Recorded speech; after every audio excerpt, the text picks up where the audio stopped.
सदाशिवसमारम्भां शङ्कराचार्यमध्यमाम् अस्मदाचार्यपर्यन्तां वन्दे गुरुपरम्पराम्। ॐ पार्थाय प्रतिबोधितां भगवता नारायणेन स्वयं व्यासेन कृतितां पुराणमुनिना मध्ये महाभारतम् अद्वैतामृतवर्षिणीं भगवतीम् अष्टादशाध्यायिनीम् अम्ब त्वामनुसन्दधामि भगवद्गीते भवद्वेषिणी। वसुदेवसुतं देवं कंसचाणूरमर्दनम् देवकी परमानन्दम् कृष्णं वन्दे जगद्गुरुम्। मूकं करोति वाचालम् पङ्गुं लङ्घयते गिरिम् यत्कृपातमहं वन्दे परमानन्दमाधवम्। ॐ सहना भवतु सहनौ भुनक्तु सह वीर्यं करवावहै तेजस्विनावधीतमस्तु विद्विषावहै। ॐ शान्ति शान्ति शान्तिः। हरिः ॐ श्री गुरुभ्यो नमः। हरिः ॐ।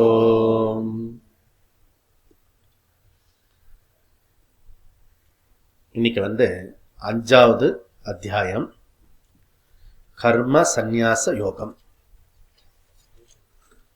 கர்ம சந்நியாச யோகம் இதுவரைக்கும் நம்ம பார்த்தது அர்ஜுன விஷாத யோகம், சாங்கிய யோகம், கர்ம யோகம், ஞான கர்ம சந்நியாச யோகம். இனி பார்க்க போறது கர்ம சந்நியாச யோகம். அப்ப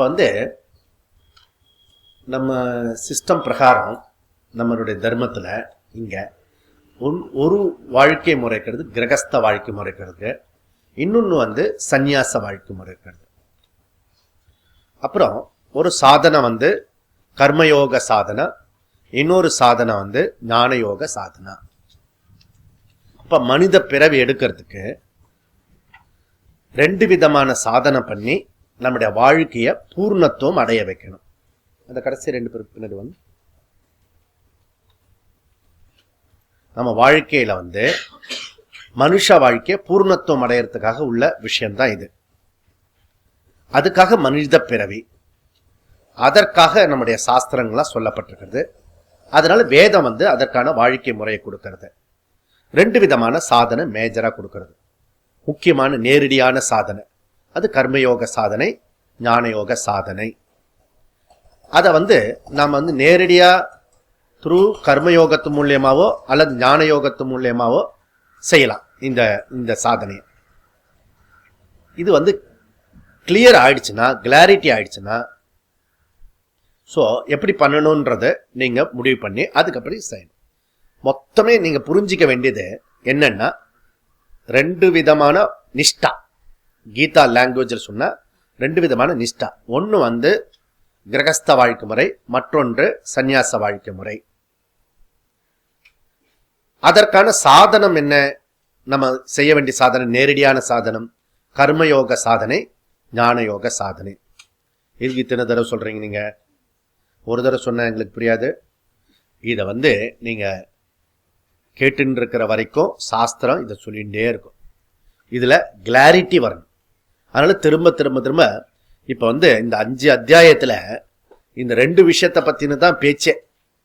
அதுக்கு இத்தனை அத்தியாயம் கேட்கறது, 18 அத்தியாயம் இதை பத்தி தான் பேச்சு. அப்போ நம்ம எப்படி பண்ணணும்ன்றத சொல்லணும். கிரகஸ்தத்துல இருந்துட்டு இந்த ஞானத்தை அடையிறது எப்படி, சந்நியாசத்துல இருந்து இந்த ஞானத்தை அடையிறது எப்படி, அவ்வளவுதான். நிஷ்டா இம்பார்ட்டன்ட் இல்ல, சாதனா முக்கியம். இது கீதையினுடைய அறைகூவல். அப்ப இதெல்லாம் இன்னைக்கு வகுப்புல இதை வந்து நம்ம கிளாரிட்டியோட தெரிஞ்சுக்க போறோம். அப்ப இன்னைக்கு வகுப்பு இருக்க ரொம்ப ரொம்ப முக்கியமான வகுப்பு. இதுல வந்து கீதா வந்து இந்த 5வது அத்தியாயம் ரொம்ப சின்ன அத்தியாயம். இது 29 ஸ்லோகம் தான் இருக்கிறது, ரொம்ப சின்னது. ஆனா இது வந்து அந்த மிளகா, சின்ன மிளகா இருக்குல்ல, பச்சை மிளகா, அது போல ரொம்ப காரம் உடையது, பவர்ஃபுல். அப்ப இதுக்குள்ள நாம எப்படி நம்ம பிராட்லி இத 3 பகுதியா நம்ம பிரிக்கலாம். நம்ம வந்து ஓவராலா பிரிச்சு அதுல இருந்து உள்ளர கருத்தை வந்து பார்க்கறதுக்கு முயற்சி பண்றோம். அப்ப ஞாபகம் வச்சுக்கிறது சௌரியமா இருக்கும். பகவத்கீதையில என்ன இருக்கு அப்படின்றத நம்ம தெரிஞ்சுக்கிறதுக்கு இது வந்து உபயோகமா இருக்கும். இந்த கீதா அறிமுகம் இருக்க, இது வந்து முழு கீதையை சொல்லிட முடியாது. சுருக்கமா ஒரு ஸ்லோகத்திலையும் நமக்கு வந்து 10-15 மணி நேரம் தேவைப்படும். ஒவ்வொரு ஸ்லோகத்தை எடுத்துட்டா நாம வந்து அதை ஒரே வகுப்புலயே வந்து நாம வந்து இந்த சுருக்கத்தினுடைய சாராம்சம் பார்க்கிறோம் நம்ம. சரி, இப்ப வந்து நம்ம 3 பகுதியா பிரிக்கிறோம் 5வது அத்தியாயத்தை. ஒண்ணு வந்து நிஷ்டா துவயம், நிஷ்டா துவயம். 2வது டாபிக் வந்து யோக துவயம். 3வது டாபிக் சாதனானி. அப்போ நிஷ்டா துவயம்ன்றது 1ல இருந்து 7 வரைக்கும் ஸ்லோகம் வந்து நிஷ்டா துவயம். அப்புறம் 8ல இருந்து 22 ஸ்லோகம் வரைக்கும் யோக துவயம். அப்புறம் 23ல இருந்து 29 வரைக்கும் சாதனானி. அப்ப மேஜரா 3 விதமான தலைப்புல படிக்க போறோம். நிஷ்டா துவயம்னா நமக்கு இத்தனை நேரத்துக்கு தெரிஞ்சிருக்கும். நிஷ்டானா வாழ்க்கை முறை, லைஃப் ஸ்டைல். 2 விதமான துவயம்னா 2 விதமான வாழ்க்கை முறை. யோக துவயம் அப்படின்னா 2 விதமான சாதனா, கர்மயோகம் அண்ட் ஞான யோகம். இது நமக்கு தெரிஞ்சுக்க வேண்டும். சரி, அதுக்கப்புறம் என்ன சாதனானின்னு என்ன? தகுதி அடையறதுக்காக சாதனம், யுவர் பிரிப்பரேஷன். இந்த கர்மயோகமும் ஞான யோகமும் நேரடியான சாதனை. அந்த நேரடியான சாதனை பண்ணுவதற்காக உள்ள பிரிப்பரேஷன், தயார் பண்றது தான் சாதனானி. அதை வந்து பகவான் சொல்ல போறாரு. அது எப்படிலாம் சொல்ல போறாருன்னு நம்ம இங்க பார்க்க போறோம். சரி, இப்ப வந்து இதுல வந்து நம்ம ஃபர்ஸ்ட் விஷயம் நம்ம எடுத்துக்க போறோம். நிஷ்டாத்வயம் முதல் விஷயம். ஓகே, இப்போ ஆன்மீகத்துல முதல் முக்கியமா, ஆன்மீகத்துல எல்லாரும் வந்துட முடியாது. கஷ்டமான ஒரு விஷயம் இருக்கு. அது என்னன்னா மன தூய்மை அடையணும். மன தூய்மையை நம்ம அடையணும். மன தூய்மை அடைஞ்சவனுக்கு ஆத்ம அஜ்ஞானம் நீங்கிறதுக்காக ஆத்ம ஞானத்துக்கு கேட்கணும். இதுதான் ஃபர்ஸ்ட் விஷயம். சரி, இதுல வந்து நேரடியாவே வந்து குரு சாஸ்திரம் இதெல்லாம் இல்லாம நேரடியா இந்த மோட்சத்தை அடைஞ்சுடலாமா அப்படின்னா அடைஞ்சுடலாம். அதுக்கு அடைஞ்சவரெல்லாம் இருக்காங்க. இப்போ உதாரணத்துக்கு வந்து ரமண மகரிஷி இருக்காரு. ரமண மகரிஷிக்கு குரு சாஸ்திரம் அதெல்லாம் கிடையாது. நேரடியா வந்து அவர் அடைஞ்சுடலாம். ஓகே, இது ஒரு குரூப். ரமணர் மாதிரி ஒரு குரூப். இன்னொரு குரூப் இருக்காங்க. அது வந்து யாரு அப்படின்னா ரமணர் மாதிரி நேரடியா வந்து குரு சாஸ்திரம் இல்லாம டைரக்டா இந்த ஞானத்தை அடைஞ்சுடலாம். இன்னொரு குரூப் இருக்கிறது. அது என்னன்னா இது அதை விட இன்னும் கொஞ்சம் கீழ் லெவல், ரமணர் போன்றவர்களோட அடுத்த லெவல். என்னது? யோக பிரஷ்டன். யோக பிரஷ்டன் குரூப் எப்படி குரூப்னா அவங்க வந்து பூர்ணமா இல்லை, சித்த சுத்தி பாதி அடைஞ்சிருக்கு பாதி அடையல, அப்படிப்பட்ட மனோபாவத்தை உடையவர்கள். அவங்க வந்து யோக பிரஷ்டன். இவங்களுக்கு வந்து குரு சாஸ்திரம் வந்து தேவையில்லை. ஆனா நேரா வந்து அந்த சாஸ்திரத்தை படிச்சு சாஸ்திரத்தில் இருக்கிற கருத்து அவங்களுக்கு தெரிஞ்சிடும். சரியா? இப்போ இதை விட அட்வான்ஸ் ஒருத்தர் குரூப் இருக்கு. ஆனா அதுக்கப்புறம் அவரு பிறகு வேற யாரும் இல்லைன்னு நினைக்கிறேன். அவர் யாரு அப்படின்னா ஐத்திரேய உபநிஷத்துல இருக்கிறது. இவரு எப்படிப்பட்டவர்னா அம்மாவோட கர்ப்பப்பையில இருக்கும் போதே படுத்துண்டே அந்த ஆத்ம ஞானத்தை அடைஞ்சவர். கற்பேனு சயனா ஏவ மூவாச்ச, ஐத்திரேய உபநிஷத்து. அதனால இந்த ஞானத்தை வந்து கர்ப்பப்பையிலேயே அவர் அடைஞ்சார். ரமண மகரிஷி திருவண்ணாமலையில அடைஞ்சார். யோக பிரஷ்டர்கள் எங்கேயாவது ஒரு நிஷ்டையில காட்டுக்குள்ள உட்கார்ந்துட்டு யாருக்கு பேசாம இருப்பாங்க. ஓகே, இதுக்கு இன்னொருத்தர் இருக்காரு. அவர் யாருன்னா சுகபிரம்மம். சுகபிரம்மம் இருக்காரு, அவரு ரொம்ப பெரிய ஸ்காலர். அவருக்கெல்லாம் மன தூய்மை தேவையில்லை அப்படின்னு என்ன அர்த்தம்? ஏற்கனவே இருக்கிறதுனால எக்ஸ்ட்ரா தேவையில்லை. அப்ப சுகபிரம்மம், ரமணர், வாமதேவர், சங்கரர் இவங்கெல்லாம் யாருன்னா ஜீனியர்ஸ். ஜீனியர்ஸ்னா அவங்க சாதாரண ஜனங்கள் மாதிரி இல்ல, விதிவிலக்கு அவங்கெல்லாம். அந்த விதிவிலக்க நம்மோட ஒப்பிட்டா ரொம்ப ப்ராப்ளம் ஆயிடும். இப்போ ராமானுஜர் ஜீனியர்ஸ் இருக்காரு, கணக்கியல் ராமானுஜம். அந்த டீச்சர் அம்மா போர்டில் எழுதுறதுக்கு முன்னாடி பதில் சொல்லிடுவார். அதனால டீச்சருக்கு ஆரம்பத்தில் ரொம்ப கஷ்டமா இருந்தது, இந்த பையன் ரொம்ப திமிரு பிடிச்ச பையனா இருக்கான்னு. அப்புறம் பார்த்தா அந்த மேத்ஸ் புக்கே அவன் மண்டைக்குள்ள இருக்கு. அப்புறம் நமஸ்காரம் பண்ணிட்டார். இப்போ ராமானுஜர் மாதிரி ஆயிட்டா ஸ்கூல் காலேஜ் எல்லாம் தேவையில்லை. ராமானுஜர் மாதிரி ஜீனியர்ஸ் இருந்தாங்கன்னா ஸ்கூல் காலேஜ் தேவைப்படாது. ஆனா ஸ்கூல் காலேஜ் இத்தனை இருக்கிறதுனா என்ன அர்த்தம்? எல்லாரும் ராமானுஜர் இல்லைன்னு அர்த்தம். அதையும் தாண்டி நம்ம டியூஷன் வச்சு படிக்கிற ஆள். அதனால நான் எனக்கு குரு கிடையாது, எனக்கு சாஸ்திரம் கிடையாது, நான் நேரா மெடிடேஷன் பண்ணி ஞானத்தை அடைஞ்சிருவேன் அப்படி சொன்னா அது முட்டாள்தனம், சரியா சிந்திக்க தெரியாதவர்கள். அதனால எந்த ஒரு விஷயத்துக்கும் ஒரு கைடு இருந்தா தான் நம்ம அதுல நம்ம போக முடியும். சாதாரண பிரயாணத்துக்கு ஒரு கைடு தேவைப்படுறது.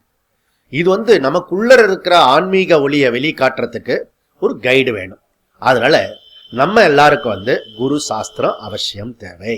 ஓகே, இப்ப குரு சாஸ்திரத்தை அடைஞ்சு நம்ம அவர் மூலியமா கர்மயோகத்தை செஞ்சு மன தூய்மை அடைஞ்சு அது மூலியமா ஞானத்தை சிரவண மனன நிதித்தியாசனம் அதனுடைய முறையில கேட்டு நாம செய்யணும். இதுதான் ரோடு மேப்பு. ஓகே, அப்ப கர்மயோக சாதனை ஞான யோக சாதனை செய்யறதுக்கு எந்த மாதிரியான வாழ்க்கை முறை இருக்கணும், எந்த மாதிரி இருந்தா சௌரியமா இருக்கும்? கிரகஸ்த வாழ்க்கை முறை சிறந்ததா அல்லது சந்நியாச வாழ்க்கை முறை சிறந்ததா? அப்படி இருக்கணும். அப்ப நிஷ்டான வாழ்க்கை முறை. நிச்சயேன திஷ்டதி அஸ்யாம் இதி நிஷ்டா. இன்னொரு முறை கூட சொல்றேன் பாருங்க. நிச்சயேன திஷ்டதி அஸ்யாம் இதி நிஷ்டா. அப்போ எது ஒன்றத நம்ம வாழ்க்கையில கடைப்பிடிக்கணுமோ அது நிஷ்டா வாழ்க்கை முறை. இப்ப வேதத்துல நமக்கு 2 விதமான மார்க்கம் கொடுக்கப்பட்டிருக்கு, 2 விதமான பாதை காட்டப்பட்டிருக்கு வேதத்துல. அது என்ன அப்படின்னா, ஒரு பாதை பிரவருத்தி மார்க்கம், இன்னொரு பாதை நிவிருத்தி மார்க்கம். பிரவருத்தி மார்க்கம், நிவிருத்தி மார்க்கம். பிரவருத்தி மார்க்கம்னா ஆக்டிவிட்டிஸ் இதோட இருக்கு. சமுதாயத்துல நாம செயல்பாடோட இயங்கி கொண்டிருக்கிறது பிரவருத்தி மார்க்கம். அதுக்கப்புறம் இந்த பிரவருத்தி மார்க்கத்துக்கு ஸ்ரீகிருஷ்ணனுடைய வார்த்தையில சொன்னா அதுக்கு யோகம், யோகம் பேரு. சரி, அப்போ யோகா இஸ் ஈக்குவல் டு பிரவர்த்தி, பிரவர்த்தி மார்க்கம். பிரவர்த்தி மார்க்கம் இஸ் ஈக்குவல் டு சமுதாயத்துல செயல்பட்டு இருக்கிறது அப்படின்னு அர்த்தம். 2வது மார்க்கம் நிவிருத்தி மார்க்கம். நிவிருத்தி மார்க்கம்னா எல்லா விஷயத்துல இருந்து நம்ம வித்ராயல் பண்றது, எல்லா கர்மத்துல இருந்து வித்ராயல் பண்றது, கடமையில இருந்து வித்ராயல் பண்றது, எல்லாத்தையும் விடுறது. அப்போ சமுதாயத்திலிருந்து நாம எல்லா செயல்களையும் துறந்து வர்றது எதுவோ அது நிவர்த்தி மார்க்கம். அதை கண்ணனுடைய மொழியில சொன்னோம்னா சாங்கிய அப்படின்னு அர்த்தம். சாங்கிய. அப்போ therefore சாங்கிய இஸ் ஈக்குவல் டு நிவர்த்தி மார்க்கம். நிவர்த்தி மார்க்கம் இஸ் ஈக்குவல் டு சமுதாயத்துல இருக்கிற நம்முடைய கடமைகளை துரத்தல், அனைத்து கர்மங்களையும் துரத்தல், விலகி வருதல். அப்போ நிஷ்டா மீன்ஸ் வே ஆஃப் லைஃப், வாழ்க்கை முறை. இப்போ வேத பாஷையில சொன்னா பிரவருத்தி நிவர்த்தி மார்க்கம், கீதா பாஷையில சொன்னா யோக சாங்கிய. இந்த சொல்லலாம் நமக்கு புரிஞ்சாதான் அந்த கீதா குள்ளர ப்ராப்பரா நமக்கு டிராவல் பண்றதுக்கு முடியும், இல்லைன்னா கஷ்டமா இருக்கும். இந்த பாதையில போறதுக்கு இந்த 2 பாதையில பிரவருத்தி மார்க்கம் நிவர்த்தி மார்க்கம் அல்லது யோக மார்க்கம் அல்லது சாங்கிய மார்க்கம், இதுல போறதுக்கு நம்முடைய வாழ்க்கை முறைய துவயம் சொன்னோம். அந்த வாழ்க்கை முறைய 3 வழியில நம்ம போகலாம். கிரகஸ்தா அண்ட் சந்நியாச வாழ்க்கை முறைய 3 வழிகளில் நாம கடைபிடிக்கலாம். 4வது வழி ஒண்ணு கிடையாது. எப்படி கடைபிடிக்கலாம் அப்படின்னா, எல்லாருக்கும் பொதுவா இருக்கிறது பிரம்மச்சரியம். எல்லாரும் பிரம்மச்சரியம்னா ஸ்டூடெண்ட் லைஃப். நிறைய விஷயம் அதுல நமக்கு என்னென்ன விஷயம் இருக்கோ அதுல தெரிஞ்சுக்கிற வயசு பிரம்மச்சரிய ஸ்டூடெண்ட் லைஃப். அது அதிலிருந்து இந்த பிரம்மச்சரியத்திலிருந்து ஃபர்ஸ்ட் லெவல் எப்படி செய்யலாம், நம்ம 3 வழி சொல்ல போறோம். அதுல முதல் வழி, பிரம்மச்சரியத்திலிருந்து கிரகஸ்தனா போகலாம். கிரகஸ்தத்திலிருந்து கிரகஸ்தனா இருந்து செத்து போயிடலாம். அப்போ இதுல என்ன இருக்கிறது, கேவல கிரகஸ்த ஆசிரமம் ஃபர்ஸ்ட் வழி. கேவல கிரகஸ்த ஆசிரமம். தமிழ் கேவலம் கிடையாது. என்ன கிரகஸ்தல், நீங்க சன்னியாசி அதனால கிரகஸ்தெல்லாம் கேவலம் சொல்றீங்களா அப்படின்னு. அது இல்லை. கேவலன்னா அது மாத்திரம். அவன் எப்போ கிரகஸ்தத்துக்குள்ள நுழைஞ்சானோ அப்படியே கிரகஸ்தத்திலே இருந்து கிரகஸ்தத்திலே மறைஞ்சான். இதுதான் நிறைய பேரு, மெஜாரிட்டி பீப்புள், 99% பீப்புள் இதில் தான் இருப்பாங்க. அப்போ வேத சாஸ்திரம் சந்நியாசத்தை கட்டாயப்படுத்தல, நாட் கம்பல்சரி சந்நியாசம். சப்போஸ் வேதத்துல இந்த சந்நியாசம் கண்டிப்பா இருக்கிறது முடிவு பண்ணினா என்ன ஆகும், அப்புறம் வேதத்துல விதிக்கப்பட்டிருக்க சமய சடங்கு ஒன்று இருக்கு, அந்தேஷ்டின்னு. அந்தேஷ்டினா கடைசி சாகக்கூடிய காலத்துல செய்யக்கூடிய சடங்கு. அது துறவிக்கு கிடையாது, சன்னியாசிக்கு அந்தேஷ்டி ரிச்சுவல்ஸ் கிடையாது. அப்போ வேதத்துல அந்தேஷ்டி ரிச்சுவல்ஸ் இருக்கிறதுனால இது நாட் கம்பல்சரி துறவு அப்படின்னு புரியுது. ஓகே, இது ஃபர்ஸ்ட் வாழ்க்கை. என்ன, பிரம்மச்சரியத்திலிருந்து கிரகஸ்த, கிரகஸ்தத்திலிருந்து கிரகஸ்த. இது ஃபர்ஸ்ட் லெவல். செகண்ட் லெவல் என்ன அப்படின்னா, பிரம்மச்சரிய டு சந்நியாச, சந்நியாசம் டு சந்நியாச. அவ்வளவுதான். ஓகே, இது கேவல சந்நியாசம் அப்படின்னு அர்த்தம். 3வது ரூட் இருக்கு. அது சாதகர்களா வரக்கூடியவர்களுக்கு எல்லாருக்கும் கிட்டத்தட்ட மெஜாரிட்டி பொருந்தக்கூடிய spiritual O group. Okay, O positive, அதுல யூனிவர்சல் டோனர். அது சாதகர்களுக்கு. மகாஜனங்களுக்கு ஃபர்ஸ்ட் குரூப். ஓகே, சாதகர்களுக்கு செகண்ட் அண்ட் தேர்ட் சுலபமா இருக்கும். ஓகே, அது என்ன அப்படின்னா, பிரம்மச்சரியத்திலிருந்து கிரகஸ்த, கிரகஸ்தத்திலிருந்து சந்நியாசம். பிரம்மச்சரியத்திலிருந்து கிரகஸ்த, கிரகஸ்தத்திலிருந்து சந்நியாசம். ஓகே, அப்போ இது சோ வானப்பிரஸ்தன்றது என்ன விட்டுட்டீங்களே அப்படின்னா, வானப்பிரஸ்த சந்நியாசத்துக்கான ரிகர்சல். அதனால வானப்பிரஸ்தமும் சந்நியாசமும் ஒண்ணு. தேர்ஃபோர் பிரம்மச்சரிய டு கிரகஸ்த, கிரகஸ்தத்திலிருந்து சந்நியாசம் அப்படி எடுத்துக்கலாம். இந்த 3 விதமான வாழ்க்கை முறை தான். இந்த 3 விதத்துல 2 விதமான வாழ்க்கை முறையை அனுஷ்டானம் பண்ணலாம். அது கிரகஸ்த வாழ்க்கை முறை, சந்நியாச வாழ்க்கை முறை. கிரகஸ்தத்துக்கு இருந்து கிரகஸ்தத்திலே இருக்கலாம். சந்நியாசத்துக்கு கிரகஸ்தத்திலிருந்து சந்நியாசம் வரலாம், அல்லது பிரம்மச்சரியத்திலிருந்து டைரக்டா சந்நியாசத்துக்கு வரலாம். இது ஒரு வழி இருக்கிறது. ஸோ 4வது வழின்றது இது கிடையாது. இதுல எனக்குள்ள ஐடியா என்னன்னா, இந்த கிரகஸ்த, இந்த பிரம்மச்சரியத்திலிருந்து சந்நியாசத்துக்கு போறதோ இல்ல பிரம்மச்சரியத்திலிருந்து கிரகஸ்தத்துக்கு போறதோ, நடுவுல ஒரு 3-4 வருஷம், ஒரு 4-5 வருஷம், மினிமம் 3 வருஷம், மேக்சிமம் ஒரு 5 வருஷம் அவங்க என்ன பண்ணணும், வீடு வாசல்லாம் விட்டுட்டு சமுதாய வேலைக்காக தேச தர்மத்துக்கு போகணும். சுவாமி இப்போ சொன்னா அப்படி சொன்னா நீங்க பரிதாபமா இருக்கும். இப்போ உங்களுக்கு சொல்லலை, இனி வரக்கூடிய தலைமுறையினருக்கு காலேஜை படிச்சுட்டு கல்லூரி படிப்பை முடிச்சுட்டு நாம ஒரு 2-3 வருஷம் வெளியில போயிட்டு வந்துட்டோம்னா முதல்ல அனுபவம் கிடைக்கும். நம்ம எப்படி பேசணும், என்ன பண்ணணும், பொதுமக்கள் கிட்ட போய் போகும்போது தான் தெரியும் நமக்கு பேசுறதெல்லாம் பேச்செல்லாம் தப்பு தப்பா வருதுன்னு தெரியும். புரியுதா? அப்போ இது போயிட்டு வந்தோம்னா மனசு நமக்கு ஓரளவு பக்குவம் வரும். எதுக்கு? கிரகஸ்தத்துக்கே பக்குவம் வரும். அதுக்கப்புறம் சன்னியாசத்துக்கு அப்படியே அந்த 3 வருஷம் 4 வருஷம் 5 வருஷம் 3ல இருந்து 4 5 இந்த பீரியட் இருக்க வானப்பிரஸ்த பீரியட் மாதிரி. ஒன்று நீ கிரகஸ்தத்துக்கு போகலாம், இல்ல டைரக்டா சன்னியாசத்துக்கு போலாம். ஓகே, இது ஒரு ஐடியா, இது என்னுடைய ஐடியா. ஓகே, இப்போ இந்த 2 விதமான நிஷ்டா இருக்க, யோக நிஷ்டா அண்ட் சாங்கிய நிஷ்டா, கிரகஸ்த அண்ட் சந்நியாச வாழ்க்கை முறை, அதுல 3 வழியில நம்ம பார்த்தோம். 3 வழியிலையும் அனுகூலம் இருக்கிறது, பிரதிகூலம் இருக்கிறது. அனுகூலம் பிரதிகூலம் அப்படின்னா என்ன அர்த்தம்?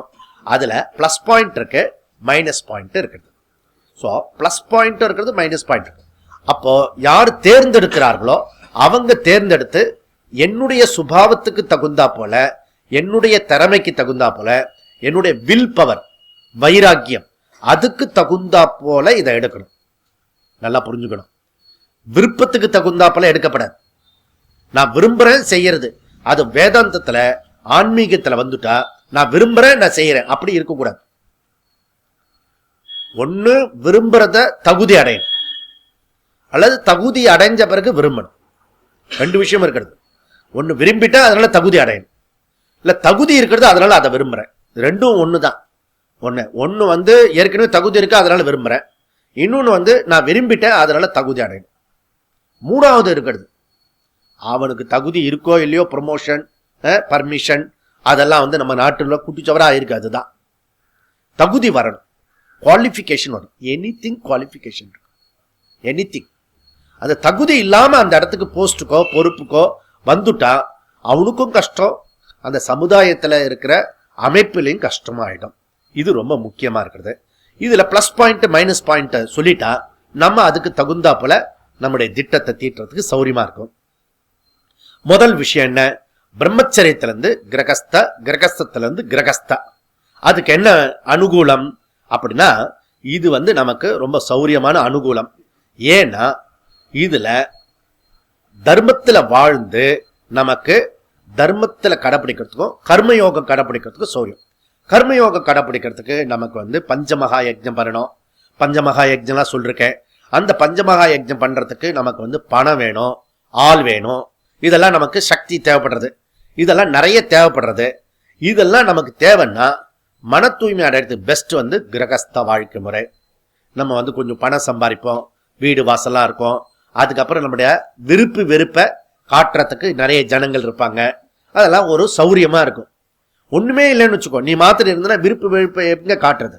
அதனால அதெல்லாம் இருக்கான்னு பரீட்சை பண்றதுக்கு சௌரியமான பிளேஸ் அது. இது ஒரு விஷயம். பிரதிகூலம் என்ன அப்படின்னா, பிரதிகூலம் வந்து அதே இது வந்து இந்த மாதிரி நிறைய பேரோட இருக்கிறதுனாலையும், பணம் சம்பாதிக்கிறதுனாலையும், விவகாரத்தில் இருக்கிறதுனாலையும் மைண்ட் வந்து நமக்கு எக்ஸ்ட்ரோவர்ட்டா இருக்கும், அழப்பாஞ்சிருக்கும், ஓடின்னு இருக்கும். அப்போ ஞான யோகம் பண்றது ரொம்ப கடினமா இருக்கும். புரியுதுதான்?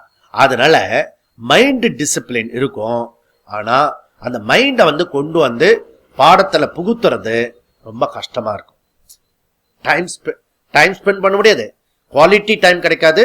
அது போல மனசை வந்து அமைதிப்படுத்தி அதுல ஆழ்ந்து சிந்திக்கிறதுக்கான டைம் இருக்காது, ரொம்ப கஷ்டம்.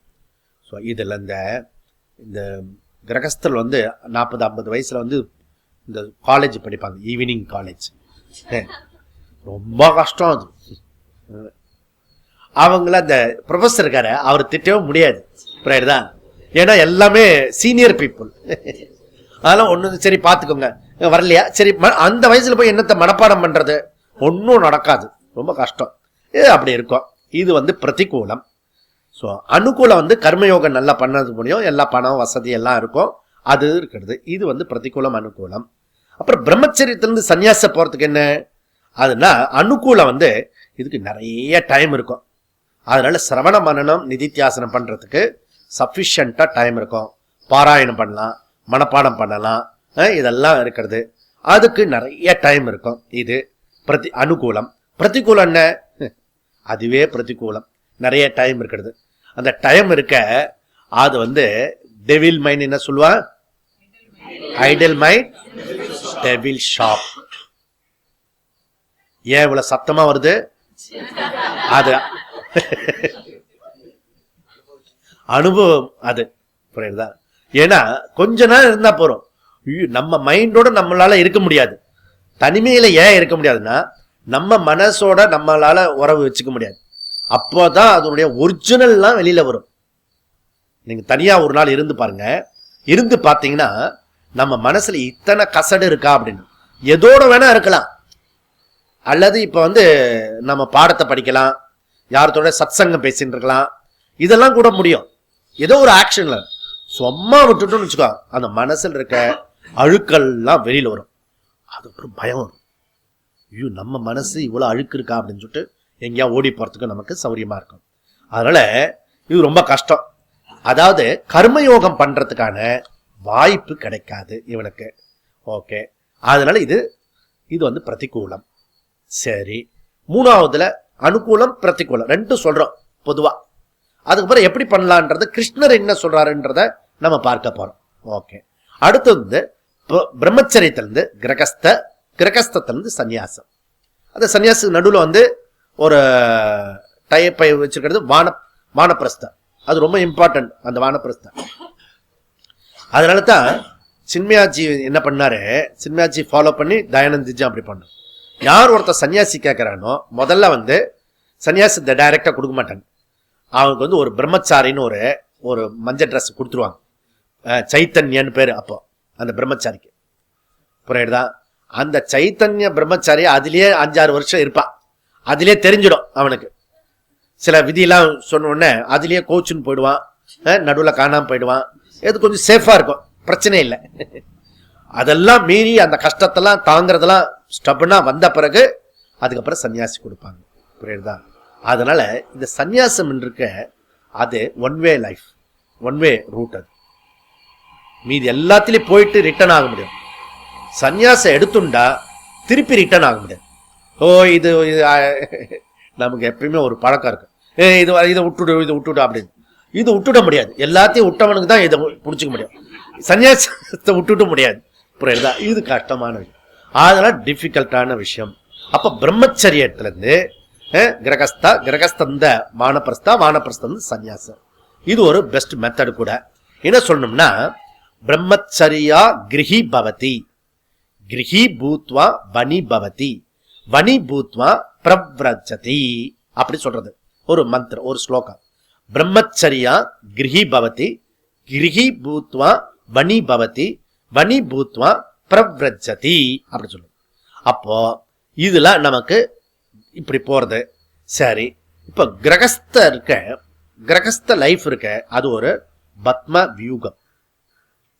பத்ம வியூகம் தெரியல, அந்த அபிமன்யு போய் மாட்டினான். அது போல மெஜாரிட்டி 99% பீப்புள் கிரகஸ்துக்குள்ளர வந்துட்டானா திருப்பி கெட் பேக் கிடையாது. உள்ள போனவன் தான். அதுல 7 மகாரதர்கள் சுத்தி அடிப்பான். இந்த பக்கம் அந்திமேர், அந்த பக்கம் ஒரு படி எல்லாம் இருக்கும், 6 இன்லாஸ் இருக்கும் சுத்தி. அதெல்லாம் சுத்தி அடிச்ச உடனே அதுலயே பொசிங்க அப்படியே இருந்துருவான், வெளியில வரவே முடியாது. ரொம்ப கொஞ்சம் பேருக்கு தான் அந்த கிரகஸ்தத்துக்குள்ளர போய் வெளியே வரத்துக்கான வழி தெரிஞ்சது. அது கிருஷ்ணர், பீஷ்மர், அர்ஜுன் அந்த மாதிரி உள்ளவர்களுக்கு தான் உள்ள போகவும் தெரிஞ்சது, வெளியே வரவும் தெரிஞ்சது. அதுல கிருஷ்ணர் என்ன சொல்றாருன்னா, உள்ள போய் வெளியில வா அப்படின்றார். அதனால கிருத்தி மகத்தோ பதன காரணம் பலம் சாஸ்வதம் கதி நிரோதகம் அப்படின்றார் ரமண மகர்ஷி. அந்த செயல் இருக்க கர்மா அதுல சுழட்டி அவனை கீழே அமுத்திடுவான். இந்த சுழலை மாட்டின்டா அப்படியே சுத்திட்டு அந்த மையப்பகுதியில் உள்ள அமுத்திடும். அந்த மாதிரி கிரகஸ்த வாழ்க்கை முறை அப்படி. அதனால இந்த கிரகஸ்த வாழ்க்கையில பாத்தீங்கன்னா, ஒரு தடவை உள்ளர போனன்னு வச்சுக்க, சரி கல்யாணம் ஆச்சு 2010 என்ன பண்ணின, 11 என்ன பண்ணின, 12 என்ன பண்ணல, 20 என்ன பண்ணின, அப்படி அவங்க கிட்ட ஒரு ஐடியா கேட்டு பாருங்க. ஏற்கனவே கல்யாணம் ஆயிருக்கு இல்லையா, அவங்க கிட்ட வாழ்ந்தவங்க கிட்ட 10 வருஷமா கேளுங்க, என்னைய சாதிச்ச அப்படின்னா ஒரே ரொட்டீன் லைஃப், ஒரே மாதிரி லைஃப். புரியுதா? அதனால இந்த செக்கு மாடுன்னு சொல்லுவாங்க, இந்த செக்கு மாடு மாட்டி விட்டா அந்த அப்படியே சுத்திட்டு வரும். அதனாலதான் உனக்கு இவ்வளவு திமிர் பிடிச்சி அலையிறனே, உனக்கு கல்யாணம் பண்ணி வைக்கிறேன் பாரு அப்படின்னு வீட்டுல சொல்லுவாங்க. காலை மாதிரி திரிஞ்சுட்டு இருக்க, அப்புறம் மாட்டி விட்டோன்னா அவரே சுத்திட்டு இருப்பா. அப்புறம் இந்த அம்மா சைலண்டா இருப்பாங்க, படுறா மகனே படு, சொல்ற பேச்சு கேட்க மாட்டேற நீ அப்படின்னு. இது வந்து நாடு முழுக்க உலகம் முழுக்க இது இருக்கும். பாத்தீங்கன்னா அவனுக்கு காலகாலத்துல ஒரு கல்யாணம் பண்ணி வச்சிருங்க, மீதெல்லாம் சரியாயிடும் அப்படின்னா எப்படி சரியாகும்? எப்படி இங்கேயே சரியாகலன்னா அப்புறம் வருது அப்படியே இருக்கும், அப்படியே ஃபேமிலியை நடத்தி அப்படியே போயிடும். இதுல விசித்திரம் வந்து பேரம் பேத்திலாம் வந்துடும். இதுல அவர் மாத்திரம் அப்படியே இருப்பார், சுத்தி சுத்தி இருப்பார். அதனால இங்க பகவான் சொல்றது இன்னொரு வழி சொல்றாரு, அது கொஞ்சம் ஈஸியான வழி. அதுல என்ன சொல்றாருன்னா, இன்னைக்கு இருக்கிற நிலைமைய 5000 வருஷத்துக்கு முன்னாடியே ஸ்டடி பண்ணவர் ஸ்ரீகிருஷ்ணர். அதனால அவர் என்ன பண்றாரு, நீ கிரகஸ்தத்திலிருந்து சன்னியாச ஆசிரமம் எடுத்துனா எந்த சன்னியாச ஆசிரமத்துல உன்னை சேர்த்துப்பாங்க? ரொம்ப கஷ்டம். புரியுறதா? அதனால இப்ப டைரக்டா சன்னியாசம் ஆகிறது அதை பத்தி இப்ப பேச்சல.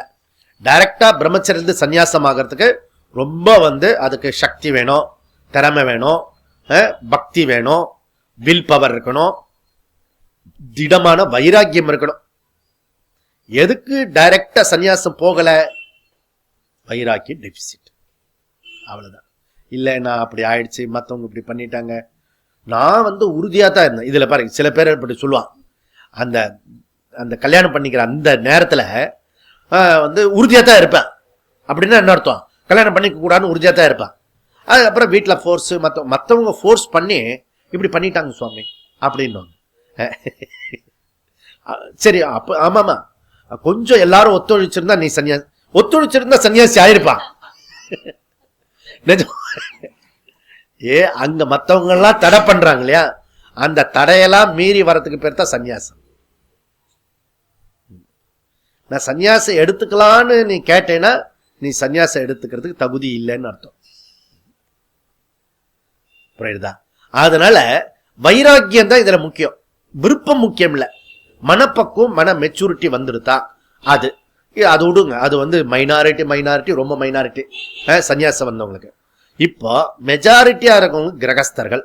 அந்த கிரகஸ்தர்களை பத்தி ஐடியா கிருஷ்ணர் சொல்றாரு. என்ன சொல்றாருன்னா, நீ சன்னியாசம் எடுத்துட்டு சன்னியாச ஆசிரமத்தை பூண்டுக்க வேண்டாம். நீ கிரகஸ்தத்துல இருந்து சன்னியாசிக்கான மைண்ட், அந்த புத்தி, சன்னியாச புத்தி அடையணும் அர்ஜுனா அப்படின்ற சொல்ற. ஏன்னா அந்த தாமரை இலை தண்ணிருக்க பத்ம பத்திரம் இவ அம்சா, அந்த தாமரை இலை தண்ணீரில் தான் இருக்கும், ஆனா ஒட்டாது. இல்ல நான்ஸ்டிக் அந்த தோசை கல்லு மாதிரி அந்த மாவை ஊத்தினாலும் அது அந்த மாவுக்கு வேண்டிய பக்குவத்தை உண்டாக்கும் வழிய ஹெல்ப் பண்ணும் அந்த கல்லு, ஆனா ஒட்டாது, பிசு பிசுன்னு ஒட்டாது. அல்லது இந்த போட் இருக்க, அது வாட்டர்ல இருக்கணும், வாட்டர் போட்ல வரக்கூடாது. புரியுதா? நாம குடும்பத்திலேயே இருக்கணும், குடும்பம் நமக்குள்ள வரக்கூடாது. அதுக்கு பேரு சன்னியாசம், சன்னியாச புத்தி. எப்போ? இப்ப இல்ல, அந்த மனப்பக்குவம் இதெல்லாம் கேட்ட உடனே இப்பவே போயிடக்கூடாது. நான் பற்றற்ற நிலைக்கு வந்துட்டேன், இங்க பாருங்க எல்லாரும் வாங்க, நான் பற்றற்ற நிலைக்கு வந்துட்டேன், இனிமே எதுவும் பேசக்கூடாது அப்படி ஸ்தூலமா சொல்றது இல்ல. இது உன்னுடைய மனப்பக்குவமே அப்படி ஆயிருக்கணும், பற்றற்ற நிலை வரணும். அந்த பற்றற்ற நிலை தான் வைராக்கியம், வைராக்கியம் தான் துறவு. தான். அதனால இங்க பகவான் என்ன சொல்றாருன்னா, பெஸ்ட் இது என்ன செய்யணும் அப்படின்னா, இனி கிரகஸ்தனா இருந்து கர்மயோகம் செஞ்சு குரு சாஸ்திரத்தை அடைஞ்சி அந்த கிரகஸ்த ஆசிரமத்திலே நீ சந்நியாச முறைய ஃபாலோ பண்ணணும். அதுக்கு தான் நம்முடைய சிஸ்டத்துல பாத்தீங்கன்னா, இப்ப சபரிமலை சீசன், சபரிமலை சீசன்ல எல்லாருக்கும் அந்த துறவுல இன்ட்ரெஸ்ட் இருக்கு, சன்னியாசத்துல ஒரு இன்ட்ரெஸ்ட் இருக்கு, நேச்சுரலி இருக்கு எல்லாருக்கும். ஏன்னா 8th ஸ்டாண்டர்ட் படிச்ச பையனுக்கு 8th ஸ்டாண்டர்ட்லயே இருக்கணும்னு இன்ட்ரெஸ்ட் கிடையாது, கொஞ்சம் 9th ஸ்டாண்டர்ட் போகணும்னு இன்ட்ரெஸ்ட் இருக்கு. புரியுதா? அதனால உன்னை விடுறதுல தான் எல்லாருக்கும் இன்ட்ரெஸ்ட் இருக்கு.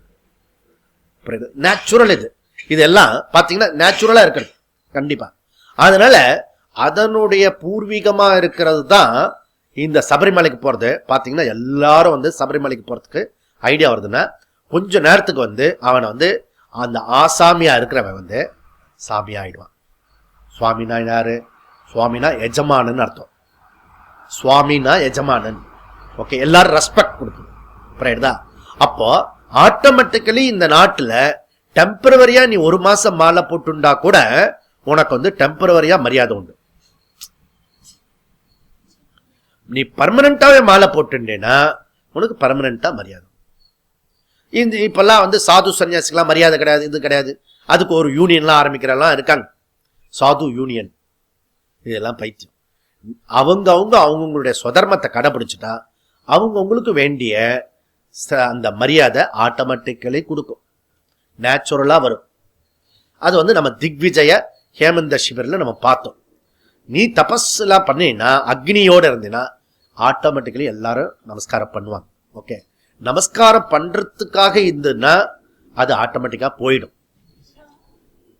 அதனால நாம எந்த முறையில இருக்கோன்றத அவங்களுடைய தர்மத்துல இருக்கணும். இருந்தோம்னா கருடா சௌக்கியம்னா அவங்கவுங்க இருக்க வேண்டிய இடத்துல இருக்கணும்னு சொல்றது அர்த்தம் என்ன? அவாவா தர்மத்தை கடைப்பிடிக்கணும்னு அர்த்தம். அந்த தர்மத்தை கடைப்பிடிச்சுன்னா அந்தந்த பகுதியில இருக்கிறவங்களுக்கு அந்தந்த லெவல்ல ரெஸ்பெக்ட் இருக்கும். பிரம்மச்சாரி பிரம்மச்சாரியத்துக்கு வேண்டிய கடைப்பிடிச்சுன்னா பிரம்மச்சாரிக்கு ரெஸ்பெக்ட் இருக்கும், சேம் ரெஸ்பெக்ட். சன்னியாசிக்கு ஸ்பெஷல் ரெஸ்பெக்ட் இல்லை. பிரம்மச்சாரிக்கு சன்னியாசிக்கு கிடைக்கிற ரெஸ்பெக்ட் தான் பிரம்மச்சாரிக்கு, பிரம்மச்சாரி கிடைக்கிறதா கிரகஸ்தனுக்கு. ஆனா அந்த தர்மத்தை கடைப்பிடிக்கும். கிரகஸ்த தர்மத்தை கடைப்பிடிச்சுன்னா சுத்தி இருக்கிற பிளாட்ல இருக்கலாம் கையெடுத்து நமஸ்காரம் பண்ணுவான். நான் சிஸ்டம்பா பா, இந்த மொட்டை மாடியில போய் பார்த்தா காலையில நின்றுண்டு அவன் பண்ற சந்தியாவந்தனம் பார்த்தா அந்த பிளாட்டு அந்த தெருவே வந்து இதுவா இருக்கும். புரியுதா? ஏன்னா நீ ஒரு ஆள் தான் பண்ணிட்டு இருப்ப, மற்றவெல்லாம் தூங்கிட்டு இருப்ப. நிறைய பேருக்கு அது தெரியவே தெரியாது நீ பண்ணிட்டு இருக்கிறத. எப்பயாவது தீபாவளி அந்த மாதிரி டயத்துல நின்று பண்ணிடணும், அப்பதான் கொஞ்சம் எழுந்திரிச்சுவான் பார்த்துடலாம். ஓஹோ நம்ம பிளாட்ல ஒருத்தர் பண்ணிட்டு இருக்காரு அப்படின்னு சொல்லுவாங்க. புரியுறதுல? அதனால இதெல்லாம் இருந்தா ஆட்டோமேட்டிக்கலி நமக்கு ரெஸ்பெக்ட் வரும். ரெஸ்பெக்டுக்காக பண்ணக்கூடாது, என்ன புரிஞ்சுக்கணும் இதெல்லாம் இருக்கிறது. அப்போ இந்த இது இருக்க சரி. இப்ப கிருஷ்ணர் வந்து இதை சஜஸ்ட் பண்றாரு. கிருஷ்ணர் என்ன பண்றாரு? அர்ஜுனனுக்கு ஐடியா சொல்றாரு, நீ கர்ம துறவு பண்ணக்கூடாது, சந்நியாசம் உனக்கு கிடையாது, நீ கர்மயோகம் பண்ணி நீ வந்து கிரகஸ்தனா இருந்து கிரகஸ்தனாவே இரு, அப்படி அட்வைஸ் பண்றாரு. ஃபர்ஸ்ட் லெவல் சொல்றாரு. அந்த ஃபர்ஸ்ட் லெவல்ல மாடிஃபை பண்ணி சொல்றாரு, நீ வந்து கர்மயோகம் செஞ்சு ஞான யோகத்தை அடைஞ்சு நீ ஜனக்கர் மாதிரி ஒரு குரூப்ல சேர். அதனால அர்ஜுனனுக்கு சஜஷன் பண்றது கிருஷ்ணர் என்ன பண்றாருன்னா, நீ இந்த ஜனக்கர் குரூப்ல சேர்ந்துடும் அப்படி சொல்றாரு. அப்போ ஜனக்கர் குரூப் ஒரு குரூப், புரியுதா? அதுல இருந்து யாக்ஞவல்கியர் ஒரு குரூப், சங்கரர் ஒரு குரூப், 3 டைப் ஆஃப் குரூப். இந்த ஜனக்கர் குரூப் எப்படி? கிரகஸ்தத்துல இருந்து கிரகஸ்தத்துல ஞானியானவன். யாக்ஞவல்கியர் எப்படி? கிரகஸ்தத்துல இருந்து சந்நியாசம் எடுத்து அவர் ஞான நிஷ்டைக்கு போனார். சங்கர் எப்படி? பிரம்மச்சரியத்திலிருந்து டைரக்டா சந்நியாசத்துக்கு போனார். இது 3மே பாசிபிலிட்டி இருக்கிறது, 3மே செய்யலாம். அப்ப ஏன் இத்தனை விதமா இருக்கிறது? அதனால இதுக்கு பேரு அதிகாரி பேதம்னு பேரு. அதிகாரி பேதம். அதிகாரி பேதம்னா தகுதி ஒவ்வொருத்தருக்கும் எல்லா மனிதர்களும் சமமா ஆக முடியாது. ஒவ்வொரு மனுஷனுக்கு யோகியதை டிஃபரெண்டா இருக்கிறது. இது புரியாதனால தான் ஹிந்து மதத்தை வந்து கேவலப்படுத்துறான். ஹிந்து மதத்துல இங்கொன்னு சொல்றான் அங்கொன்னு சொல்றான், முன்னுக்கு பின் முரணா பேசுறது. முன்னுக்கு பின் முரணா பேசவே இல்லை. இது சரியா புரிஞ்சுக்கிறேன்னா, இந்த அதிகாரி பேதம் புரியலன்னா நம்ம வந்து ஹிந்து மதத்தை சரியா புரிஞ்சுக்கவே முடியாது. அப்போ யாருக்கு எந்த மாதிரி சொல்லணும்? இப்ப பகவத்கீதையை எடுத்துக்கோங்க. அதுல என்ன சொல்றதுன்னா, ஒரு இடத்துல வந்து நீ வந்து கர்மத்தை கண்டிப்பா செஞ்சாகணும், உயிரே விட்டாலும் நீ வந்து கர்மத்தை விடப்படாது அப்படி சொல்றது. இன்னொரு இடத்துல சர்வ தர்ம பரித்யஜ்ய எல்லாத்தையும் சொல்றாரு. ஒரு இடத்துல கர்மத்தை வந்து ஸ்ரேயா, நீ அதுல வந்து இறந்தாலும் பரவாயில்லன்னு சொல்றாரு. கீதா கிருஷ்ணர் சொல்றாரு, நீ உன்னுடைய சொதர்மத்துல இறந்தே போனாலும் அது மேன்மை கொடுக்கும். அதே கிருஷ்ணர் இன்னொரு இடத்துல என்ன சொல்றாருன்னா, சர்வ கர்ம எல்லாத்தையும் திறந்துடு அப்படின்ற. இதுக்கு மேல என்ன முரண்பாடு? இது முரண்பாடு எல்லாம் புரிஞ்சுக்கணும். மானுஷஞ்ச ஸ்வாத்யாய பிரவச்சனேச்ச பிரஜாச்ச ஸ்வாத்யாய பிரவச்சனேச்ச பிரஜன்ச ஸ்வாத்யாய பிரவச்சனேச்ச பிரஜாதிஷ்ச ஸ்வாத்யாய பிரவச்சனேச்ச வேதம் சொல்றது. நீ வந்து நன்னா கல்யாணம் பண்ணிக்கோ, புத்திரனை பெத்துக்கோ, பேரம் பேத்தி எடுத்துக்கோ அப்படி சொல்றது வேதம். அதே வேதம் இன்னொரு இடத்துல என்ன சொல்றது? வேதம் ந கர்மணா ந பிரஜயா தனேன தியாகேனைக அமிர்தத்வமானசு. நீ கன்ஃபியூஸ். பிரஜையினால மோட்சம் கிடையாது, தனத்தினால மோட்சம் கிடையாது, புரியுதா? கர்மத்தினால மோட்சம் கிடையாது, அதே வேதம் சொல்றது. இப்ப புரியுதா? இப்ப கன்ஃபியூஸ். அதனால இதெல்லாம் எடுத்துட்டு அரை குறையா அடிச்சுட்டு வேதம் வந்து முன்னுக்கு பின் பேசுறது, அதுக்கே ஆனஸ்டி கிடையாது. முன்னாடி ஒண்ணு சொல்றது, பின்னாடி ஒண்ணு சொல்றது. நமக்கே வந்து வகுப்பு கேட்கும் போது இன்னும் இப்படி ஒண்ணு சொல்றாரு, அப்படி ஒண்ணு சொல்றாரு. அந்த கான்டெஸ்ட் இம்பார்ட்டன்ட்.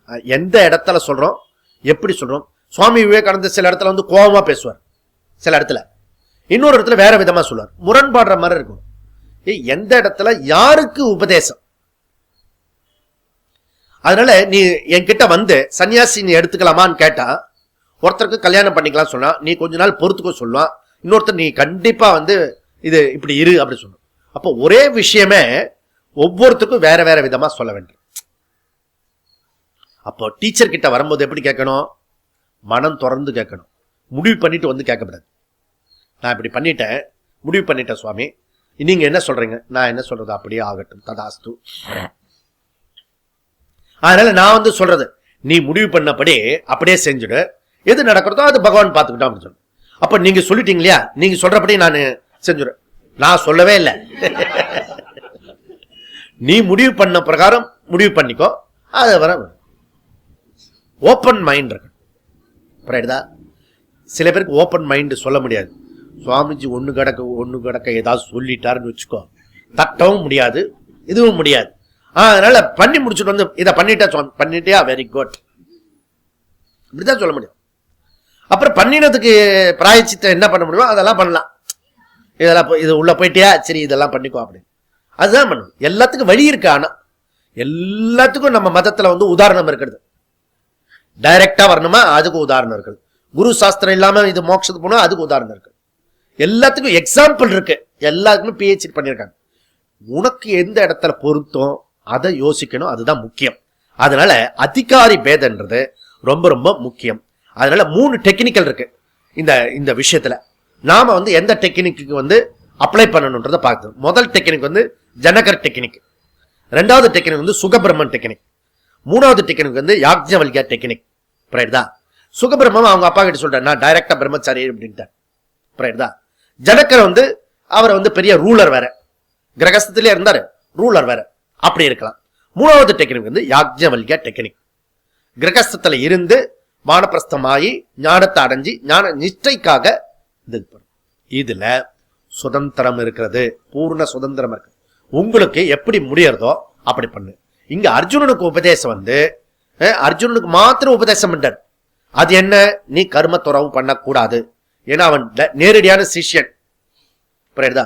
மற்ற இடத்தெல்லாம் பொதுவா கிருஷ்ணர் கீதையில சொல்றார், நீ எந்த மாதிரி அங்கங்கள்லாம் சொல்றார், அதை வந்து எந்த இடத்துல நீ எப்படி எடுத்துக்கணுமோ இங்க வரக்கூடிய எதிர்காலத்துல வரக்கூடிய சிஷ்யர்களுக்காக சொல்லப்பட்டது.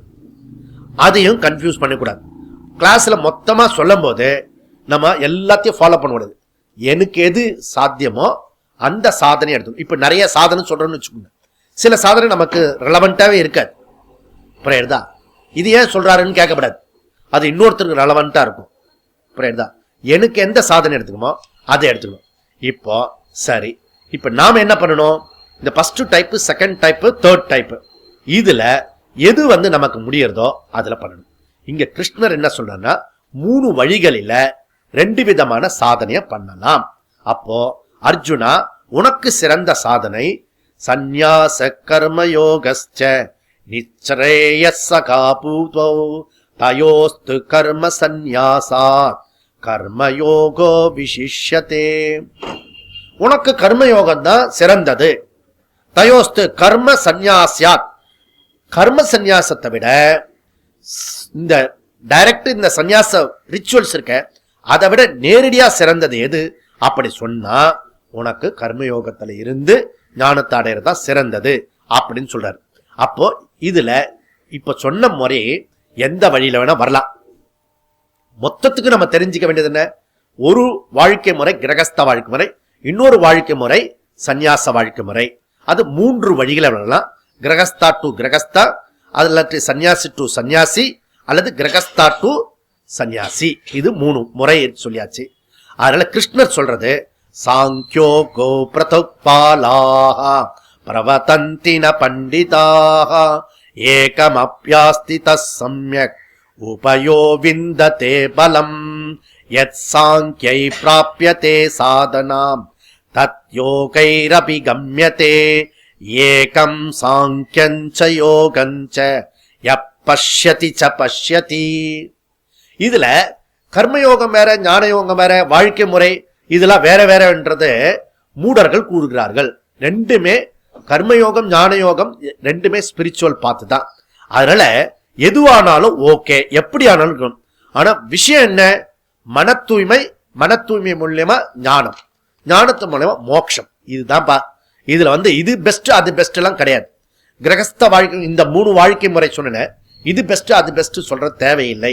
அது புரியாதவர்கள் கூறுகிறது அப்படின்றார். அதனால நிஷ்டா நமக்கு வேறுபாடு இருக்கலாம், சாதனை கண்டிப்பா எல்லாருக்கும் இருக்கணும். அதனால சாதனையை அடையறதுக்கு வழி என்ன? பகவான் சொல்றார், படிப்படியா சாதனையை சொல்றார். அவர் என்ன சொல்றாரு? யோக யுக்தோ விசுத்தாத்மா விஜிதாத்மா ஜிதேந்திரியா சர்வபூதாத்ம பூதாத்மா குர்வன்னபி ந லிப்யதே. என்ன சொல்றாரு கிருஷ்ணர்? முதல்ல சொதர்மத்தை கடைபிடிச்சு மன தூய்மையை அடைஞ்சுக்கோ, ஃபர்ஸ்ட் லெவல். செகண்ட் லெவல் சன்னியாசி தன் சொதர்மத்தை கடைபிடிஞ்சு மனச தூய்மை அடைஞ்சது. 2 பேருமே மன தூய்மை அடையிறது முதல்ல முக்கியமான விஷயம். அதனால சன்னியாசி ஆல்சோ ஜபம் உண்டு, பாராயணம் உண்டு, எல்லாம் உண்டு. ஏன்னா மன தூய்மை அடையணும். 2 விதமான சன்னியாசி இருக்கிறது. ஓகே, அதனால விவிதிஷா சன்னியாசி, வித்வத் சன்னியாசி. இந்த விவிதிஷா சன்னியாசி டைரக்டா எடுத்துட்டு கர்மயோகம் பண்ணாம வரக்கூடியவன். வித்விதா சன்னியாசி யாக்ஞவல்கியர் மாதிரி ஞானத்தினால வரக்கூடியவன்.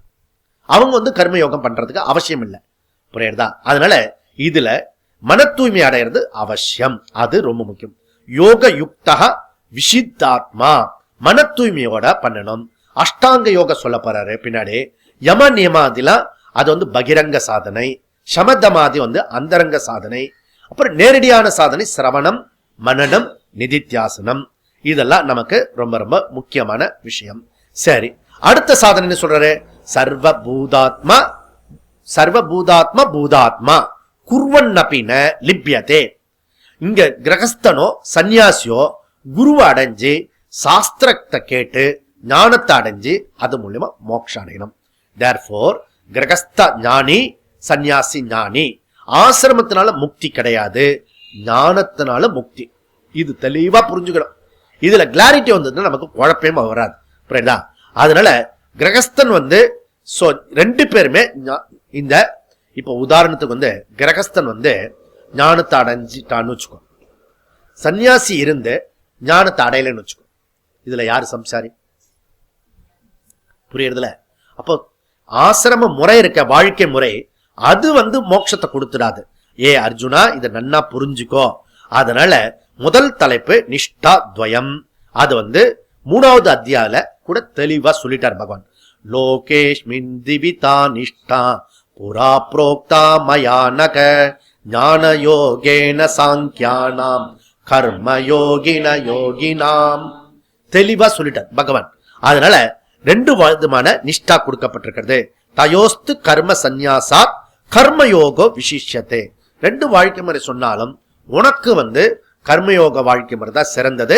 அதுவே நீ கிரகஸ்தத்துல இருந்து வேற எங்கேயும் சன்னியாச ஆசிரம் போக வேண்டாம், நீ ஜனகன் வழியை ஃபாலோ பண்ணு அப்படின்னு அவனுக்கு அட்வைஸ் பண்ற. இது எங்க யாருக்குன்றத மாத்திரம் தெரிஞ்சுக்கணும், புரிஞ்சுத்துன்னு நமக்கு போறோம். அப்ப 1ல இருந்து 7 வரைக்கும் நிஷ்டா துவயம் பார்த்தோம். இப்ப 2வது தலைப்புக்கு வரும். 2வது தலைப்பு 8ல இருந்து 22வது ஸ்லோகம் வரைக்கும் கர்மயோக சாதனை, ஞான யோக சாதனை, யோக துவயம். யோகத்வயம். அதனால யோகத்வயம் நம்ம பார்க்கிறோம்.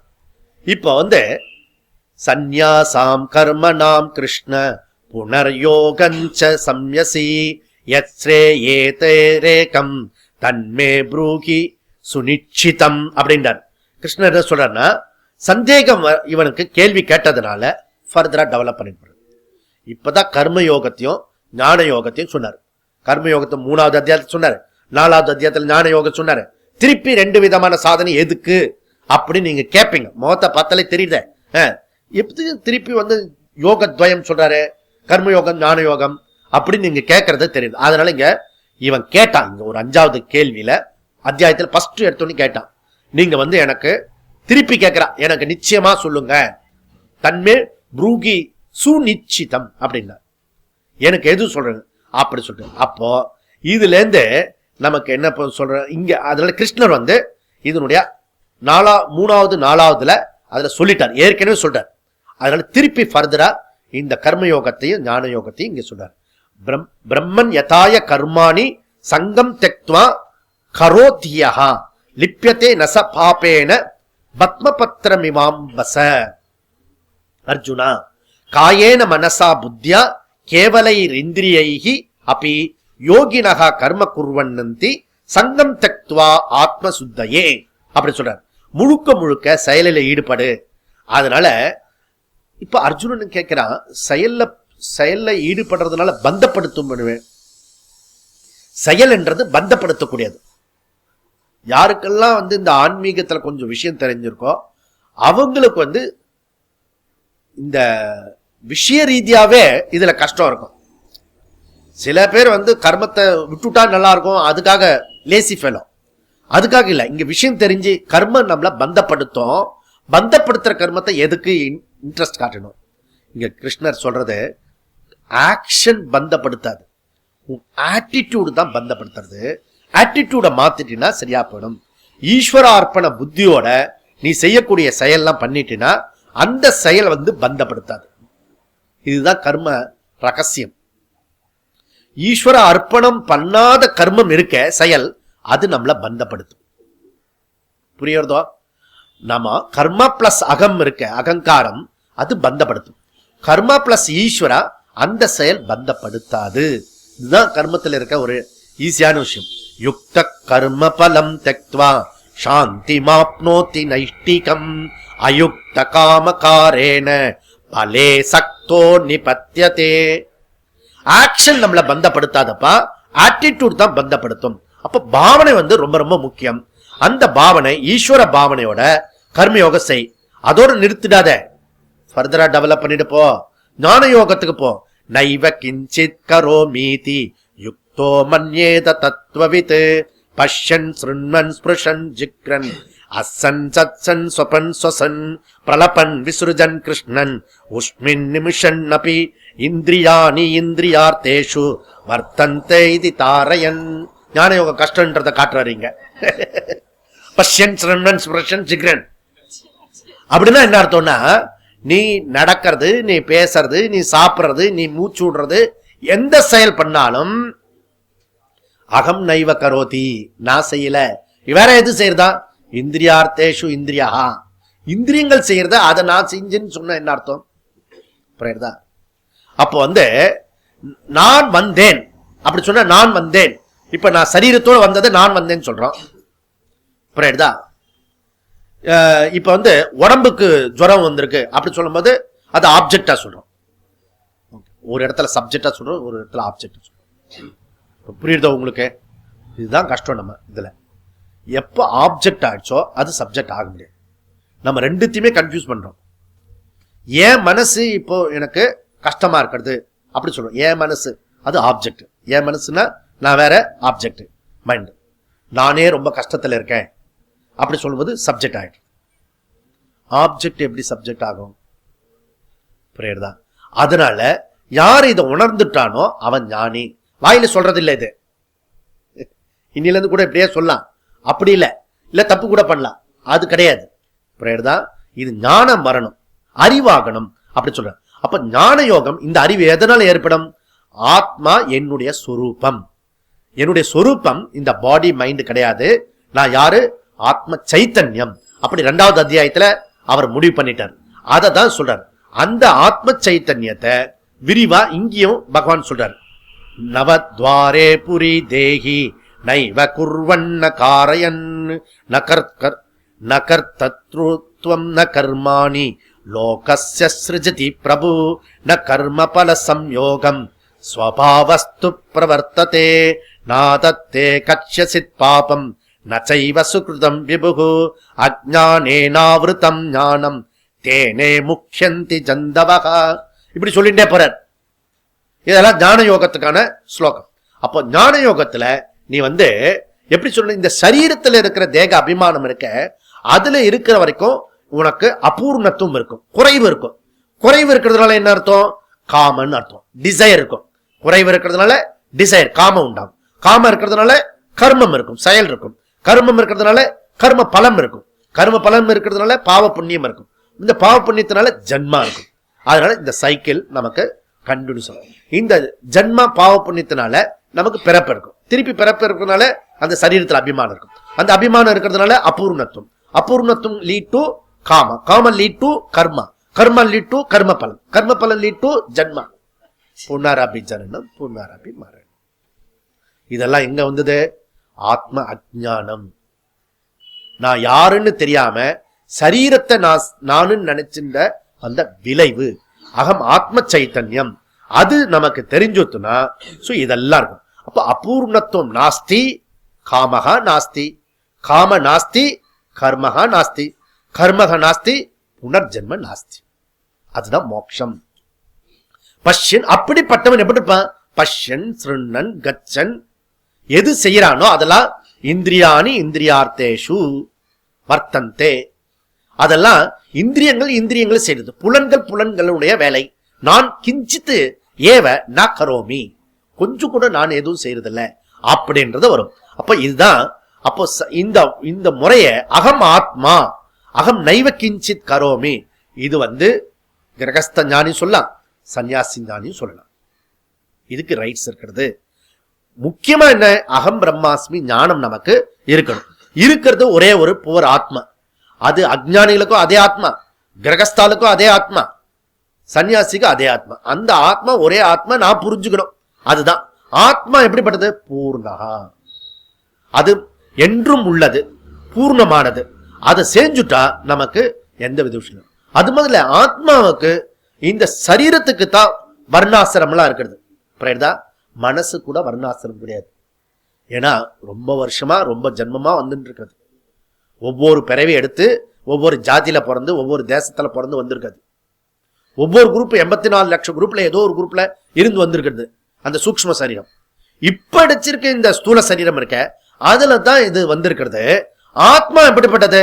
ஜாதி நீதி குல கோத்திர தூரகம் நாம ரூப குண தோஷ வர்ஜிதம். அதுக்கு வர்ணம் கிடையாது, ஆசிரமம் கிடையாது, ஜாதி கிடையாது, நீதி கிடையாது, குலம் கிடையாது, கோத்திரம் கிடையாது. புரியுதா? அதனால இந்த நீ கிரகஸ்தனா நீ அல்லது சன்னியாசியான்ற பேச்சே கிடையாது. ஞானம் தான் முக்கியம். அதனால இது நமக்கு ரொம்ப ரொம்ப முக்கியமான விஷயம். இது நமக்கு தெரிஞ்சுத்துனா இவன் என்ன நடிச்சுட்டு இருக்கான்? ஒரு காலை தூக்கி இப்படி வச்சுட்டான் அந்த சாரட்ல இருந்து. அது குருக்ஷேத்திரமும் அந்த ஹிமாலய ரிஷிகேஸ் இருக்க பக்கத்துல தான் இருக்கிறது. ஓடுறதுக்கு ரெடியா இருக்கான். இப்படி வா, கால கீழவை. வர்ணாசிரமத்தினாலேயோ இதெல்லாம் முக்கியம் இல்ல, ஞானத்தடை. ஞானத்துக்கு முன்னாடி கர்மத்தை யோகத்தை பண்ணு அப்படின்னு சொல்றாரு. முன்னாடி இருக்க யுத்தத்தை பண்ணு, இதுல இருந்து எஸ்கேப் ஆகி ஓடி போறதுக்கு பாக்குற அப்படின்றார். அதனால சோ எனி இன்னர் ஃப்ரீடம் நமக்கு இந்த சுதந்திரம் வருத. Enjoy the inner freedom. இது தெரிஞ்சுட்டுனா அர்ஜுனா, நீ உன்னை அறிஞ்சுட்டுனா இந்த மனசுல நமக்கு லீஷரா இருக்கும். அப்ப ஞானத்தோட பயனை பத்தி கிருஷ்ணர் சொல்றார். வித்யா வினய சம்பன்னே பிராமணே கவி அஸ்திதி ஷினி சைவ ஸ்வபர்கே பண்டிதா சமதர்ஷினஹா. சமதர்ஷினம், சமத்துவம் கிடைக்கும் அப்படின்றார். இது பிரகலாத் சொல்றா விஷ்ணு புராணத்துல. சமத்துவம் ஆராதனம் அச்சுதாய. பகவானுக்கு ஆராதனை பூஜை பண்றது எது தெரியுமா? சமத்துவம். சண்டாளன் கிட்டையும் பிராமணன் கிட்டையும் நாய் கிட்டையும் பசு கிட்டையும் யானை கிட்டையும் எல்லாத்தையும் ஒரே மாதிரி சமமா பார்க்கிறவன் ஞானி. புரியுதா? எல்லாத்திலும் ஆத்மா இருக்கு அப்படின்னு பார்த்து நோக்கும் திசையெல்லாம் நாமின்றி வேறில்லை, நோக்க நோக்க கலியாட்டம் அப்படின்னா பாரதி. அதனால காக்கை குருவி எங்கள் ஜாதி அப்படின்னா. அதனால இங்க என்ன சொல்றாருன்னா, இந்த சமத்துவம் இருக்க அதுதான் ஆராதனை.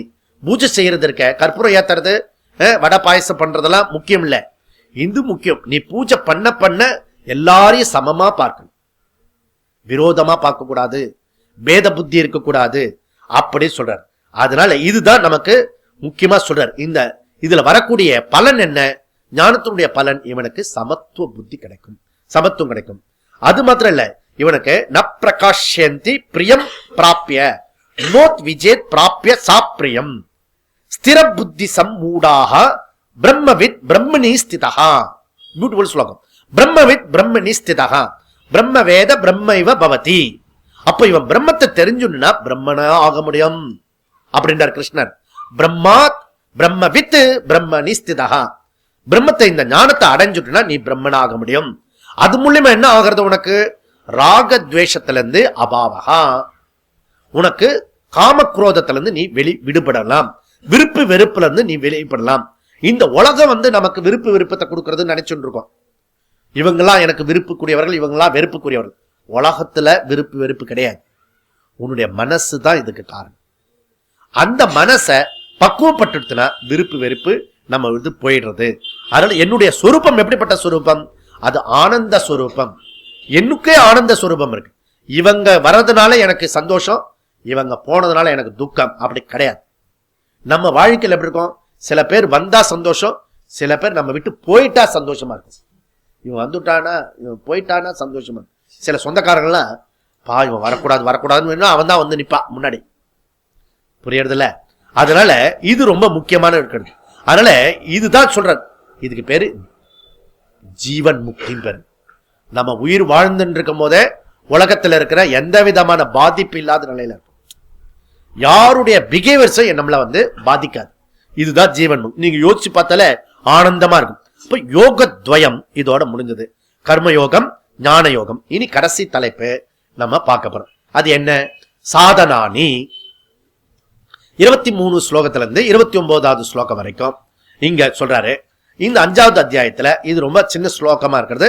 இதுல இந்த 23ல இருந்து 29 இருக்கிற ஸ்லோகத்தை 4 விதமான சாதனை சொல்றாரு. இந்த 4 விதமான சாதனையை அடிக்கடி சொல்லுவார். முக்கியமான சாதனை. முதல் சாதனை என்ன? அது பல இடத்துல சொல்லுவார். அது என்ன? காமக்ரோத ஜயஹா.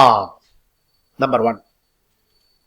சக்னோதீஹைவ சோடம் பராக் சரீர விமோக்ஷணாத் காமக்ரோதாத்பவம் வேகம் சயுக்த சுகீ நரஹா அப்படின்றார் கிருஷ்ணர். ஞானத்துக்கு மிகப்பெரிய முதல் எதிரி யாரு அப்படின்னா காமஹா குரோதஹா. காமஹா குரோதஹா, ஆசையும் கோபம் தான் காரணம்.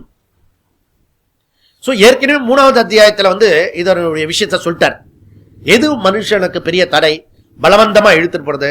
காம ஏஷ குரோத ஏஷா ரஜோகுண சமுத்பவஹ மகாஷணோ மகா பாப்மா வித்யேன மிக வைரினம். வித்யேன மிக வைரினம். அர்ஜுனா, ஒரு சாதகனுக்கு முதல் எதிரி எது? காமக்ரோதம் அப்படின்றார். ஆக முதல்ல நமக்கு இந்த காம ஜெய எப்படி பண்ணணும்? காமத்தை ஜெயிக்கிறது 3 விஷயம் பண்ணலாம். ஒண்ணு என்ன பண்ணலாம்? இந்திரிய நிகிரகா. பகவான் 3வது அத்தியாயத்துல சொன்னது பொதுவா. ஒண்ணு இந்திரிய நிகிரகா தமஹா. 2வது மனோ நிகிரகா சமஹா. 3வது விவேக டிஸ்கிரிமினேஷன், பிரிச்சு பார்க்கிறது. அதாவது proper judgement. Life is judgement, judgement is life. நாம முடிவு எடுக்கிறது, எப்படி முடிவு எடுக்கிறோமோ அதை பொறுத்து தான் வாழ்க்கை. ஆக 3 விஷயம் இருக்கிறது. இந்திரிய நிகிரகா, மனோ நிகிரகா, விவேக. புரியுதா? அதனால இந்திரிய நிகிரகன்னா என்ன அப்படின்னா, முதல்ல நமக்கு காமத்தை தூண்டுறது எது அப்படின்னா விஷய சுகம், ஆப்ஜெக்ட்ஸ். இந்த ஆப்ஜெக்ட்ஸ என்ன பண்ணும்? புலன் இன்பத்துக்கு புலன்குரிய விஷயம். புரியுதா? புலன்கள், இந்திரியங்கள். அந்த இந்திரியங்களுக்கு மோட்டிவேட் பண்ற மாதிரி, அதை கிரியேட் பண்ற மாதிரி, அதை ஆவேசப்படுத்துற மாதிரி வெளியில இருக்கிற அது சுக ஐட்டம் இருக்கு, ஆப்ஜெக்ட்ஸ். இப்ப நிறைய பேர் ஸ்வீட்டு சாப்பிடக்கூடாது. அவங்க வந்து டயபெட்டிஸ் பேஷண்ட். அதை பளிச்சுன்னு பார்த்தோன்னே ஏற்கனவே சாப்பிட்ட அந்த ஒரு இது இருக்கும், உள்ள ஃபோர்ஸ் இருக்கும். அதை போய் முன்னாடியெல்லாம் டயபெட்டிஸ்க்கெல்லாம் மறந்து போயிடும். தான் டயபெட்டிஸில் இருக்குன்றதெல்லாம் மறந்து போய், எங்கே இருக்குன்றதெல்லாம் மறந்து போய், எந்த பொசிஷனில் இருக்குன்றதும் மறந்து போய், எந்த ஏஜில் இருக்கோ அதுவும் மறந்து போய், எந்த ஸ்டேட்டஸில் இருக்கோ மரியாதை இருக்கிறது அதெல்லாம் மறந்து போய், இந்த காம அத்தனை ஃபோர்ஸ் புலனுக்குரிய ஆப்ஜெக்ட்ஸ் சாப்பிட்டுடும்.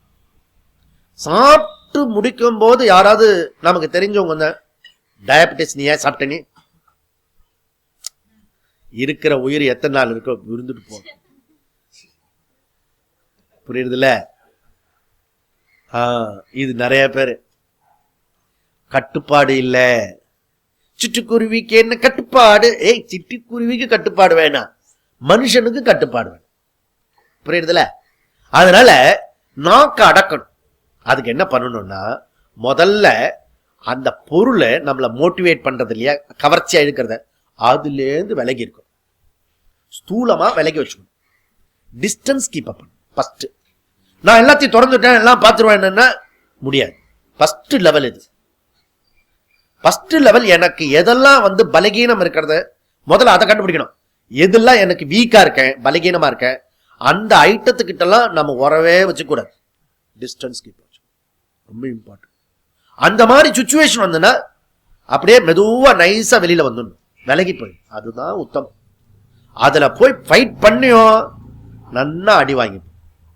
அதனால முதல்ல ஸ்தூலமாவே அதுல இருந்து விலகி இருக்கிறது இந்திரிய நிகிரக. நெக்ஸ்ட் என்ன அப்படின்னா, இது ரொம்ப கஷ்டம். பொருள் வேண்டாம்.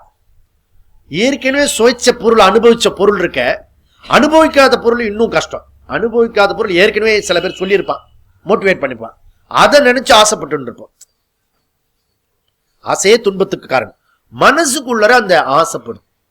அதுக்கு பேரு கிருஷ்ணர் சொல்றது விஷய தியானம். விஷய தியானம் இது ஃபர்ஸ்ட் கிளாஸா வரும். அப்படியே தட்டி விட்டா ஓடும் பாரு குதிரை. ஒரு இமேஜினேஷன் வரும். இப்படி பண்ணினா அது சுகம், இப்படி வந்ததுன்னா ஒரு சுகம். கற்பனையிலேயே நிறைய இருக்கு பாருங்க. சினிமாவில் வந்து பாதி நேரம் வந்து சினிமாவே கற்பனை. அந்த கற்பனையான சினிமாக்குள்ள சிலதெல்லாம் எடுக்க மாட்டான், எடுக்கக்கூடாதுன்னு இந்த இது வச்சிருக்கோம், தடையெல்லாம் இருக்கும். அதுல வந்து கற்பனைக்குள்ள ஒரு கற்பனை காட்டிடுவான். புரியுதா? இந்த ஹீரோ நல்லா காட்டிட்டு அவன் வந்து தப்பு பண்றதெல்லாம் கற்பனையில காட்டிடுவான், இமேஜினேஷன்ல. புரியுதா? அதுல இருந்து ஜனங்கள் ஏன் சினிமாவுக்கு அவ்வளவு மோகம் இருக்குன்னா, ஜனங்களுக்கு வந்து சினிமாவோட நமக்கு இமேஜினேஷன் பண்ணி மர்ச் பண்ணிட்டா அந்த சுகத்தை அனுபவிக்கிற மாதிரி ஒரு ஐடியா. மனசை கெடுக்கிறதுன்னு அர்த்தம் இது. புரியுதா? ஏற்கனவே மனசை வந்து நம்ம கட்டுப்படுத்துறது கஷ்டமா இருக்கிறது, அடங்கா பிடாரியா இருக்கிறது. அதுல நீ திருப்பி திருப்பி இதை வர பார்த்தீங்கன்னா கஷ்டம். அது அப்படியே இரவும் பகலமா விஷய தியானம் பண்ணு. அப்போ இதுல இருந்து நாம என்ன பண்ணணும் அப்படின்னா, முதல்ல வந்து ஜாக்கிரதை எடுக்கணும். வாஜ்பாய் வந்து உனக்கு வந்து தண்ணி தரமாட்டேன், கோதுமை தரமாட்டேன், அதெல்லாம் வந்து பாகிஸ்தானுக்கு சில தடை போட்டார்.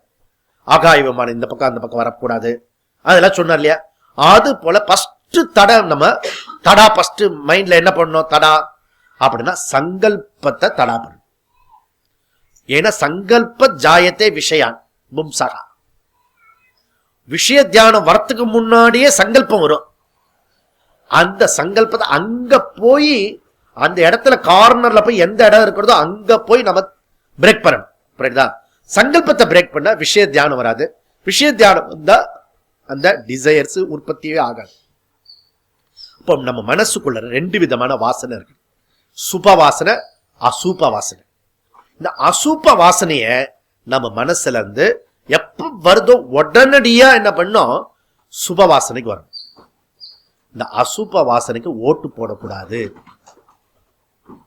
நமக்கு வரக்கூடியத அது அப்படியே உன்னை வந்து மெஸ்மரிசம் பண்ணும், ஜாய்ஃபுல்லா காட்டும். நோ நோ நோ, கரெக்டா நோ சொல்ல தெரியணும், அதுதான் ரொம்ப முக்கியம். அதனால நம்ம என்ன பண்ணணும், அப்போ ஜபம் பண்ணணும். இப்ப வந்து சுவாமிஜி எனக்கு எப்ப பார்த்தாலும் ஜபம் பண்றது இருக்கு, இன்னைக்கு ஜபம் பண்ணலன்னா ஒரு மாதிரியா இருக்கிறது, தியானம் பண்ணலன்னா ஒரு மாதிரியா இருக்கு, இது சுப வாசனை, நல்ல வாசனை. புரியுறதா? அதனால இது இருக்கணும். அப்படி நீ தரவா பண்ணி, எப்படி காஃபி இல்லைன்னா ஒரு மாதிரி மூடு அவுட் ஆயிடும் சில பேருக்கு. பலருக்கு வந்து காஃபி சாப்பிட்றவங்களுக்கு காஃபி சாப்பிடலன்னு வச்சுக்கோ, தலைவலிக்கிற மாதிரி இருக்கும், எரிஞ்சு விடுவான், மூடே அவுட் ஆயிடும். ஏண்டான்னா காஃபி சாப்பிடல இன்னைக்கு அப்படின்னு. அது வாசனை. அது போல ஜப வாசனை, தியான வாசனை, சீடி கேட்கிற வாசனை. இன்னைக்கு சீடி கேட்கவே இல்லையா, என்னமோ மாறி இருக்கு, ஏதோ விட்டுட்டா மாதிரி இருக்க. ஓ இன்னைக்கு சீடி கேட்கல, நானு சீடி போட்டு கேட்கல. புரியுதா? இது வந்து சுப வாசனை, நல்ல வாசனை. புரியுதா? இப்ப என்ன பண்ணணும், அசுப்ப வாசனைய சுப வாசனை பண்ணணும். அதுக்கப்புறம் மைண்ட்ல நமக்கு அசுப்ப வாசனை வந்துட்டுனா முதல்ல தனியா இருக்கக்கூடாது, கும்பல்ல ஓடி வந்துடணும், கோயிலுக்கு போயிடணும், இல்ல ஜபம் பண்ணணும், உறக்க பண்ணணும், அந்த ருத்ரத்தை போட்டுட்டு அப்படியே கேட்கணும். புரியுதா? அதையும் தாண்டி உன் மைண்ட் வந்து அது என்ன இருக்கிறதோ அப்படி வரும், இது எப்படி வரும். ஆமா, அது ரொம்ப பவர்ஃபுல். அதுக்கு தெரிஞ்சிடுவேன், நீங்க மைண்டு தானே அது. அதனால மைண்ட் என்ன செய்ய போறதுன்னு அதுக்கும் தெரிஞ்சிடும். அதனால இந்த டெக்னிக்கலா மைண்டை வச்சுதான் மைண்டை சரி பண்ண வேண்டியிருக்கோம். அதனால உங்களுடைய வில்லு நம்ம ஜாஸ்தி பண்ணிக்கணும். இது வந்து அந்த சுபவாசனம் மைண்ட்ல இருக்கிறது. இது என்ன, மனோ நிகிரகா. மூணாவது விஷயம் வந்து விவேக. ஓகே, விவேகன்றது ப்ராப்பர் ஜட்ஜ்மெண்ட், பிரித்து பார்க்கிற சக்தி, டிஸ்கிரிமினேஷன் பவர். அதனால இங்க பகவான் வந்து 3வது அத்தியாயத்துல வந்து ஹிண்ட் கொடுத்தார். அவர் இந்திரியாணி மனோ புத்தி அஸ்யாதிஷ்டான் முச்சதே ஏதைர் விமோகயத் ஏஷஹா ஞானமாவ்ருத்யதேஹினம் அப்படி சொன்னார். புரியுதா? இங்க 5வது அத்தியாயத்துல வந்து ப்ராப்பர் ஜட்ஜ்மெண்ட் பத்தி சொல்றாரு. அங்க வந்து ஜஸ்ட் ஹிண்ட் மாத்திரம் கொடுத்துட்டாரு. இதுல உலகத்தில் இருக்க ஜாய் இருக்க, அந்த உலகத்தில் இருக்க பொருள் வந்து எனக்கு சந்தோஷப்படுத்துன்றது ஒரு ஐடியா வச்சிருக்கோம். அது இல்ல, பொருளுடைய உள்ளத உள்ளபடி புரிஞ்சுதுன்னா நம்ம அதுல ஜாய் இருக்காது, அதுல பொருள் கிடையாது, அதுல உண்டாகாது. அதனால விஷய சுகம் இருக்க, அது அல்ப சுகம். அந்த விஷய சுகத்துல நமக்கு நம்ம ஒரு ஐடியா வச்சுன்னு இருக்கோம், அது எனக்கு சுகத்தை கொடுக்கும், நமக்கு அப்படியே ஜாய்ஃபுல்லா இருக்கலாம் அப்படிலாம் சொல்லுவேன். அது எப்படின்னா, இது புண்ணு இருந்துன்னா சின்ன புண்ணு அப்படியே பக்கு கட்டு சொரிய சொரிய சொர்க்கமா இருக்கும், அப்படியே இருக்கும், ஆனந்தமா இருக்கும். அப்புறம் எரிய எரிய ஏக்கம். புரியுறதுல? எல்லா விஷய சுகமும் ஐஸ்கிரீம் சாப்பிட்டுட்டே இருந்துன்னு வச்சுக்கோ, வாயில சாப்பிட்டேன்னா மூக்குல ஐஸ்கிரீமா கொட்டும்.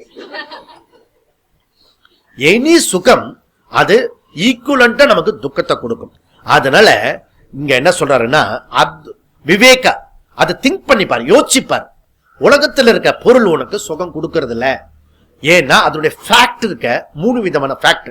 ஒன்னு வந்து துக்க மிஸ்ரிதம். நீ எந்த மாதிரி சுகத்தை அடையறியோ அந்த சுகம் துக்கம் கலந்தது, விஷம் கலந்தது.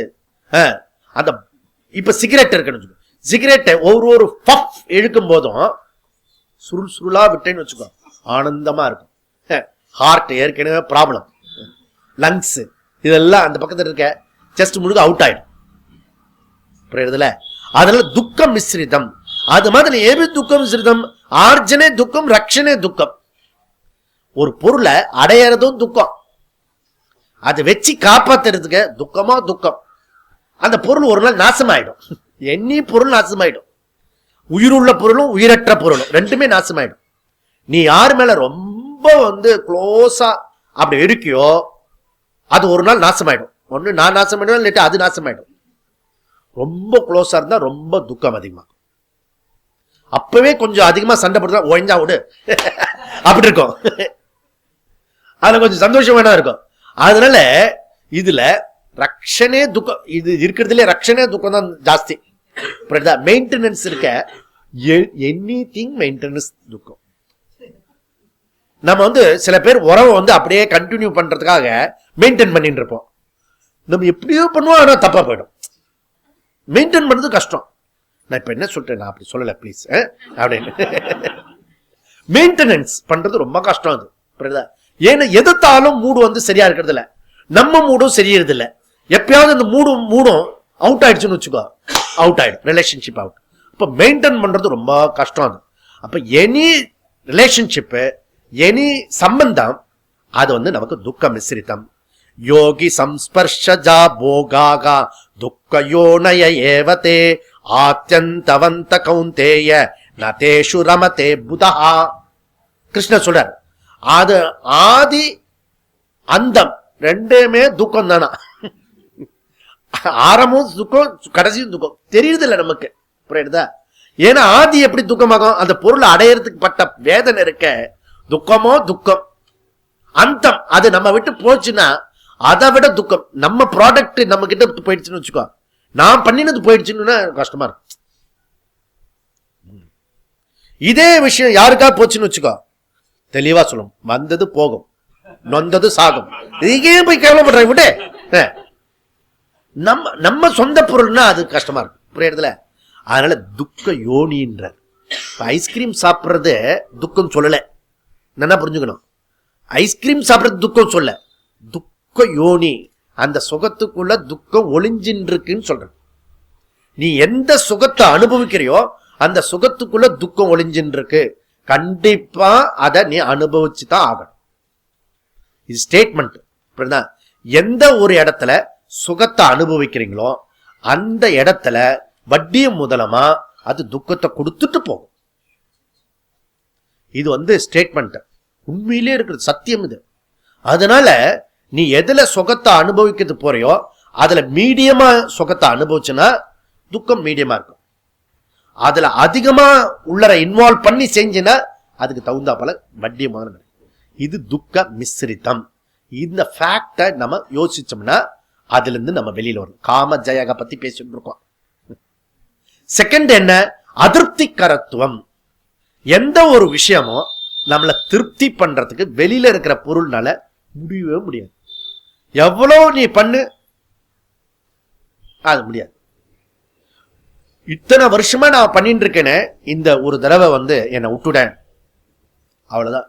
20 வருஷமா நீ பண்ணிட்டு வந்தது இந்த ஒரே ஒரு தடவை விட்டது உன் மேல, யானை மேல குதிரை மேல தூக்கா அப்படி சொல்லிட்டு போயிடுவான். டேய் இவ்வளவு வருஷம் பண்ண அதெல்லாம் பார்க்கல, பெருசா பண்ணிட்டேன், ஏன் இப்ப வரல, இப்ப நான் சொன்னபடி ஏன் செய்யல? அதிருப்திகரத்துவம். யாரையும் திருப்தி பண்ண முடியாது, லைஃப் லாங்கா திருப்தி பண்ணவே முடியாது. இது ரொம்ப கஷ்டம், அது புரியுதா? அதனால சோ இந்த ஔவையார் பாட்டி இருந்தா, ஒரு நாள் உணவை ஒழிய என்றால் ஒழியா, 2 நாள் உணவை 7 என்றா என்ன பாழா போன வயிறு உன்னோட உறவு வச்சுக்கிறது ரொம்ப கஷ்டம் அப்படின்னா, புரியுதா? இதுக்கு எப்படி கொடுத்தும் முடியாது. அதே போல யாருக்கும் அப்படி பண்ண முடியாது. யயாதின்னு ஒரு மன்னன் இருந்தான் மகாபாரத்துல. அந்த மாதிரி யயாதி மன்னன் அவன் அந்த ஒரு வரம் வாங்கிட்டு எல்லா யங்ஸ்டர்ஸ்க்கு வேண்டிய அந்த வாங்கிட்டு அனுபவிச்சான், காமத்தெல்லாம் அனுபவிச்சான்.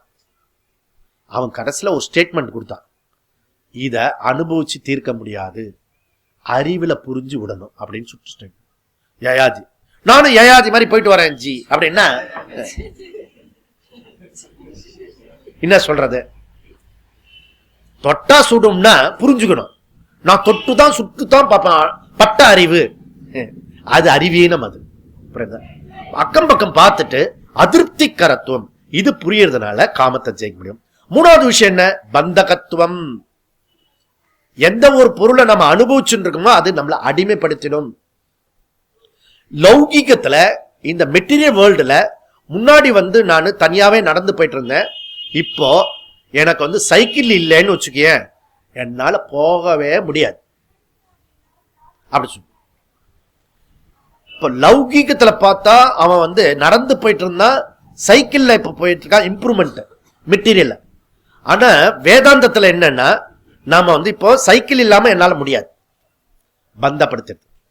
அப்புறம் நம்ம கொஞ்சம் ஸ்டேட்டஸ் ஆகி பைக் வாங்கிட்டோம், ஓகே, சைக்கிள் பைக்கு. இப்ப வெஹிக்கிள் இல்லாம என்னால போகவே முடியாது, பந்தப்படுத்துறது. இப்போ லௌகிகத்துல பார்த்தா பைக் வாங்கிட்டான், நடந்தே போறது இல்லாம இப்பெல்லாம் பைக்ல தான் ஓடுறான் அப்படின்னு. அடுத்தது கார். கார் வாங்கிட்டு வச்சுக்கோ, லௌகீகத்துல முன்னேற்றம். சைக்கிள் இருந்தா பைக்குன்னா இப்போ கார்ல போறான், நல்ல முன்னேற்றம், நல்ல முன்னேற்றம். ஆனா வேதாந்தத்துல நமக்கு அது பந்தப்படுத்துறது. அப்போ முன்னாடி ஒரு பொருள்ல நான் சந்தோஷமா இருந்தேன், இப்ப எனக்கு சந்தோஷப்படுறதுக்கு 10-20 பொருள் இருக்கணும். 10-20 பொருள் இருந்தா தான் என்ன திருப்தி பண்ண முடியும். அது லௌகீகத்துல அவன் பெரிய அளவுல வளர்ந்துட்டான் அப்படின்னு பேரு. இப்ப நம்ம நடந்து போறோம். இப்போ நடந்து போகும்போது அதுக்கப்புறம் வயசாகும் போது ஒரு குச்சி கொடுப்போம். புரியுதா? அதுக்கப்புறம் கால் ஆக்சிடென்ட் ஆன பிறகு 2 பக்கம் இது வச்சு, அதுக்கப்புறம் என்ன பண்ணுவான்னா ஒரு பெரிய ரவுண்டா ஒன்று இப்படி இருக்கும், அதை வச்சு. இப்ப இதெல்லாம் பலமா, இது பலகீனமா அர்த்தம். நீ எவ்வளவு தூரத்துக்கு வெளியில பொருளை சார்ந்திருக்கியோ அத்தனை பலகீனம் அர்த்தம். அப்ப பந்தகத்துவம், நீ எந்த பொருளை திருப்பி திருப்பி அனுபவிக்கிறையோ அது உன்னை பந்தப்படுத்தும். அதனால மோர் விவேக மோர் வைராக்கிய, விவேக வர வரத்தான் உனக்கு வைராக்கியம் வரும். இந்த விவேகத்தை நீ அடைஞ்சுக்கோ. அதனால ஆத்ம ஞானியோட அடையிற சுகம் இருக்க, அது எப்படிப்பட்ட சுகம்? இந்த மாதிரி போற சுகம்ல அக்ஷய சுகம். அக்ஷய சுகம்னா எடுக்க எடுக்க வராதுப்பா, அப்படியே இருக்கும். அது ஆத்ம சுகம். பாக்ய ஸ்பர்ஷே ஸ்வசக்தாத்மா விந்தத்யாத்மனியதி சுகம் சப்ரம்ம யோக யுக்தாத்மா சுகம் அக்ஷயமஸ்னுதே. ஓகே, அப்போ இந்த விஷயத்துல இருந்து இவன் எடுக்கிற சுகம் இருக்க, எப்படிப்பட்ட சுகம்? அவனது சுகம் அப்படியே இருக்கும், எடுக்க எடுக்க வரும்பா. அதனால இவனுடைய சுகம் பிரம்ம யோக யுக்தாத்மா, பிரம்ம யோக ஆனந்தம். பிரம்ம யோகத்தினால ஆனந்தம் வந்ததுன்னா அந்த ஆனந்தம் குறைவே குறையாது. புரியுதா? பிரம்ம யோக யுக்தாத்மா, அதுல அடைஞ்ச சுகம். அதனால இது காம ஜெயகா சொன்னாரு. மூணாவது விஷயம் இந்த குரோத ஜெயக பத்தி சொல்லவே இல்லையே பகவான். எங்கேயுமே குரோத ஜெயத்தை பத்தி எக்ஸ்பிளைன் பண்ணவே இல்லையே. அவர் சொல்ல மாட்டார். காம ஏஷ குரோத ஏஷ சொல்லிட்டார். புரியுதா? காமத்திலிருந்து வந்தது குரோதம். அதனால குரோத ஜெயகான்னு ஏன் சொல்லணும்னா லாஜிக்கா அது ரஜோகுண சமுத்பவா. ரஜோகுண சமுத்பவா அதுல இருந்து என்ன அர்த்தம்? சிங்குலர் அர்த்தம், ஏகவச்சனம். காமஹா காமஹா ஏஷகா குரோதகா ஏஷகா சமுத்பவௌ அப்படி சொன்னோம். திவிவச்சனம். 2 சொல்ல அவர் ஒண்ணுதான் சொன்னார். அப்ப 2மே ஒண்ணுதான் அவருடைய வார்த்தையில. அப்போ இதுல இருந்து என்ன தோணுதுன்னா, சோ இந்த காமன் தான் குரோதத்தை உண்டாக்குது. கிருஷ்ணர் என்ன சொல்றாரு? காமத்தை எடுத்துரு, உனக்கு குரோதம் போயிடும் அப்படி சொல்றாரு. அப்போ இந்த கோபம் போறதுக்கு அஷ்டாங்க யோகத்தை படிக்கணும். அதுல நிறைய நம்ம சொல்லியிருக்கோம். இந்த கோபத்தை எதுனால வருது, எப்படி வருது, அதுல இருந்து எடுக்கிறதெல்லாம் சொல்லியிருக்கோம். அதனால 16வது அத்தியாயத்துல கிருஷ்ணர் அக்ரோத சமகா சொல்றாரு. முதல்ல நமக்கு என்ன பண்ணணும்? இந்த குரோதத்தை பத்தி சொல்லல, நாம எடுத்துக்கிறோம். 2 விஷயமா எடுத்துக்கணும். முதல்ல அது கிளையெல்லாம் வெட்டணும், அதுக்கப்புறம் வேரடி மண்ணு எடுக்கணும். ஓகே, முதல் விஷயம் கோபப்படக்கூடிய சூழ்நிலை இருக்க, அதை நம்ம அவாய்ட் பண்ணணும். புரியுதா? சுச்சுவேஷன் இருக்க, சூழ்நிலை, கோபப்படுற மாதிரி சூழ்நிலை இருக்க, அந்த கோபப்படுற மாதிரி சூழ்நிலையில இருந்து நம்ம விலகி போயிடணும். அதுதான். புரியுதா? அதுக்கப்புறம் என்ன ஆகும்னா, இது பரவாயில்ல, சில பேருக்கு கோபம் வந்தோடனே படாபடாவோட கத்திடுவான், அங்கே பினிஷ் ஆயிடும் அந்த கோபம். இந்த செகண்ட் லெவல் ஆஃப் கோபம் இருக்க, அது ரொம்ப டேஞ்சர். டேம் கட்டி ஒரு நாள் உடைச்சிடும். பல இடத்துல கோபப்படாம அக்குமுலேட் ஆகும். இந்த அக்குமுலேட் ஆனா எப்படி இருக்கும்னா, அது எப்படி இருக்கும்னா, இந்த சுட சுட வடையை கொடுத்து இவன் என்ன பண்ண, வாயில வடையை போட்டுடுவான். அப்புறம் பக்கத்தெல்லாம் பார்க்கறான், பிரிஸ்டீஜ் வேற, டபக்குன்னு உள்ள முழுங்கிடுவான். அந்த சூடான வடையை முழுங்கினா அந்த லேயர் உள்ளுக்குள்ள எப்படி இருக்கும்? அதெல்லாம் வெந்து போகும். புரியுதுல? இந்த மாதிரி சில பிரகிருதி எல்லாம் இருக்கிறது. எஸ்பெஷலி அந்த ஹோட்டல்ல கும்பலா இருக்கிற இடத்துல இந்த பஃபே சிஸ்டம் இருக்கிறது, பெங்களூர்லாம் இருக்கிறது, இங்க இருக்கா தெரியல. அதுல அவசர அவசரமா வாயில போட்டுருவான். நான் பார்க்காம அப்படி இருப்பேன் நான். அது மூஞ்சி காட்டாம இருக்கிறதுக்கு ட்ரை பண்ணுவான், டக்குன்னு முழுகிடுவாங்க. கஷ்டம், உள்ள போய் பர்னிங் ஆகும். அது போல இந்த நாள்பட்ட கோபம் இருக்க, அது பர்னிங் ஆகும். அது ரொம்ப கேர்ஃபுல்லா இருக்கணும். அதனால நம்ம என்ன பண்ணோம்னா, சோ இந்த கோபத்தை எடுக்கிறது கேர்ஃபுல்லா மூவ் பண்ணணும். இப்ப என்ன பண்ணணும்? நம்ம மனசுக்குள்ள கோபம் வருதுன்னு வச்சுக்கோ, அங்க போய் திட்டாம, நேரா திட்டாம பீச்சில் போய்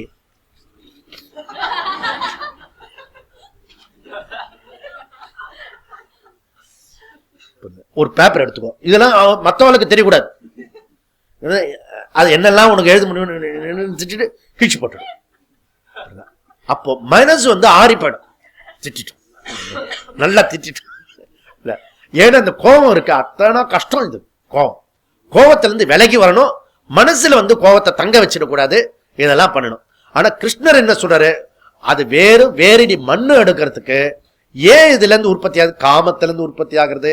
எங்க டிசைர் இருக்கிறோ அங்க கோபம் நிச்சயமா இருக்கும். ஆசை இல்லாத இடத்துல கோபமே இருக்காது.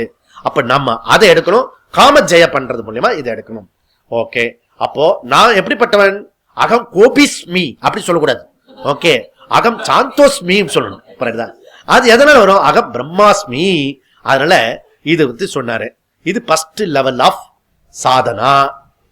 அப்புறம் 3 லெவல் ஆஃப், அடுத்த 3 லெவல் சாதனை என்ன, அது வந்து நேரடியான சாதனை சொல்றாரு. அது என்ன, சிரவணம், மனனம், நிதித்தியாசனம். சிரவணம்ன்றது இந்த விஷயத்தை வந்து கேட்கணும், நிறைய நாள் கேட்கணும். அது கேட்க வேண்டிய விஷயம் 7 விதமான விஷயம் இருக்கு. ஜீவான நான் யாரு, எங்க இருந்து வந்திருக்கேன், இந்த வீட்டுக்கும் எனக்கு என்ன சம்பந்தம், எனக்கும் இந்த சமுதாயத்துக்கு சம்பந்தம் என்ன, எனக்கும் இந்த உலகத்துக்கு சம்பந்தம் என்ன, நான் வந்து இந்த ஜீவான்றது எப்ப பிறக்கிறது, எப்ப இறக்கிறது, இறந்துட்டோன்னா இறந்தது தானா, அப்புறம் இல்லவே இல்லையா, இதெல்லாம் கேட்கறது வந்து ஆராய்ச்சி பண்றது. அது வந்து ஜீவா. ஈஸ்வரா இருக்கிறது, ஈஸ்வரா வந்து பகவான் இருக்காரு. பகவான் எங்க இருக்கிறாரு, எப்படி உட்கார்ந்து இருக்காரு, அவர் உட்கார்ந்தாருன்னா அவர் அந்த இடத்த உண்டாக்கினது யாரு, இது உண்டாக்கினது யாரு, பகவான் ஏன் வந்து எனக்கு மாத்திரம் கஷ்டத்தை கொடுக்குறாரு, அவன் மாத்திரம் நல்ல கெட்டுதல் செய்யறான், அவன் மாத்திரம் நல்லதெல்லாம் பண்றாரு. அப்போ பார்ஷியாலிட்டியா, பகவான் ஓரவஞ்சனக்காரரா, பகவான் நிச்சயமா இருந்தாருன்னா இப்படி பண்ணுவாரா, நிஜமாவே இருக்கிறாரா இல்லையா, இதெல்லாம் பத்தி விசாரம் பண்றது ஈஸ்வர விசாரம். அப்புறம் ஜகத் பத்தின விசாரம் 3வது. இந்த ஜகத்ன்றது என்னது, இப்போ வந்து சன் ரைஸ் இருக்கிறது, சன் செட் இருக்குது, அது நிஜமாவே இருக்கிறதா, ப்ளூ ஸ்கை அப்படிலாம் சொல்றமே, அது என்ன ப்ளூ ஸ்கை, ஸ்கைல ப்ளூ இருக்கா, இதெல்லாம் இந்த வாட்டர் வந்து ப்ளூவா தெரியுது, அது நிஜம்தானா, பூமி வந்து ஸ்டேஷனா இருக்கிறது, ஸ்டேஷனரியா இருக்கிறது, அது உண்மைதானா, இதெல்லாம் வந்து ஜகத்தை பத்தின ஆராய்ச்சி விசாரம். ஓகே, அதுக்கப்புறம் பந்தஹா 4வது. பந்தம்னா என்ன, எது பந்தம், பாண்டேஜ், நமக்கு எது அடிமைப்படுத்துறது, அதை பத்தின விசாரம். அப்புறம் பாண்டேஜ்ல இருந்து எது இந்த பந்தம் எதனால உருவாக்குறது, ஹேத்து, பந்த ஹேத்து, அதை பத்தின விசாரம். அதுக்கப்புறம் இதுல இருந்து விடுதலை அடையிறது மோட்சம், மோட்சத்தை பத்தின விசாரம். அப்புறம் மோட்சத்தினுடைய பலன், இதுல பண்ணின பிறகு அதனுடைய மோட்ச பலன். இந்த மாதிரி 7 விஷயத்தை பத்தி விசாரம் தொடர்ந்து பண்றதுக்கு பேரு சிரவணம். ஜீவா, ஈஸ்வரா, ஜகத்து, பந்தஹா, பந்தஹேத்து, மோக்ஷா, மோக்ஷஹேத்து, மோக்ஷ பலம். இதெல்லாம் பண்ணி அகம் பிரம்மாஸ்மி ஞான மரணம் தத்துவமசி சொல்லி அகம் பிரம்மாஸ்மி. இதுக்காக பண்றது, நீண்ட காலம் பண்றது எதுவோ, குரு சாஸ்திரத்தை வச்சுட்டு விசாரம் பண்றது எதுவோ, அதுக்கு பேரு சிரவணம். ஓகே, அந்த ஞானத்தை ரிசீவ் பண்ண பிறகு அந்த ஞானத்துல யாராவது ஒருத்தர் வந்து கேள்வி கேட்டுட்டாங்கன்னா சந்தேகம் வந்துடும். யாராவது ஒருத்தர் வந்து ஒரு கேள்வி கேட்டுட்டா திருப்பி டவுட் வந்துடும். அந்த டவுட் இல்லாம சம்சய ரகித ஞானம், அதுக்கு பேர் மனனம். புரியுதா? அதுக்கப்புறம் என்ன, அதுக்கப்புறம் என்னன்னா நிதித்தியாசனம். இந்த உறுதி, இந்த ஞானம் சந்தேகம் இல்லாத இருக்கிற ஞானம் கிடைச்சிடும். எதனாலையும் யார் வந்தாலும் அசைச்சிக்க முடியாது. அந்த மாதிரி ஞானம் கிடைச்ச பிறகு நமக்கு பழைய பழக்கம் இருக்கு, அபிச்சுவல்ஸ், அதை நீக்கிறதுக்காக நிதித்தியாசனம் பண்ணணும். புரியுதா?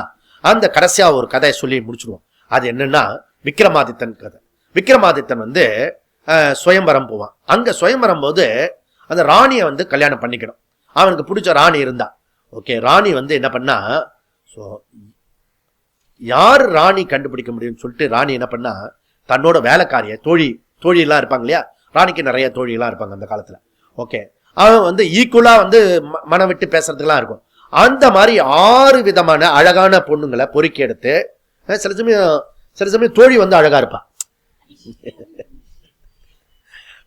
அந்த மாதிரி 7 பேர் ராணி வேஷத்துல அந்த டிரெஸ்ல வந்து 7 ராணி நின்றுட்டு இருப்பாங்க.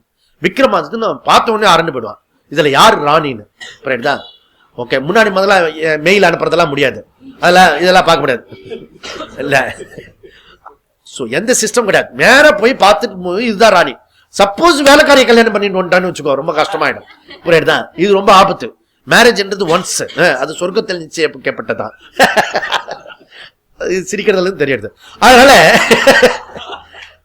இது இது கேர்ஃபுல்லா பாக்குறாங்க. இப்படி பார்த்தா அவன் பக்கத்துல எப்படியும் தோல்ல ஒரு இது இருக்கும், வேதாளம். அது வேதாளத்துக்கு அப்படின்னா அது வேதாளம் புரிஞ்சுட்டு அது என்ன பண்ணா எல்லாருக்கும் விளக்க வச்சுக்கோன்னு சொல்றேன், பாவை விளக்கு.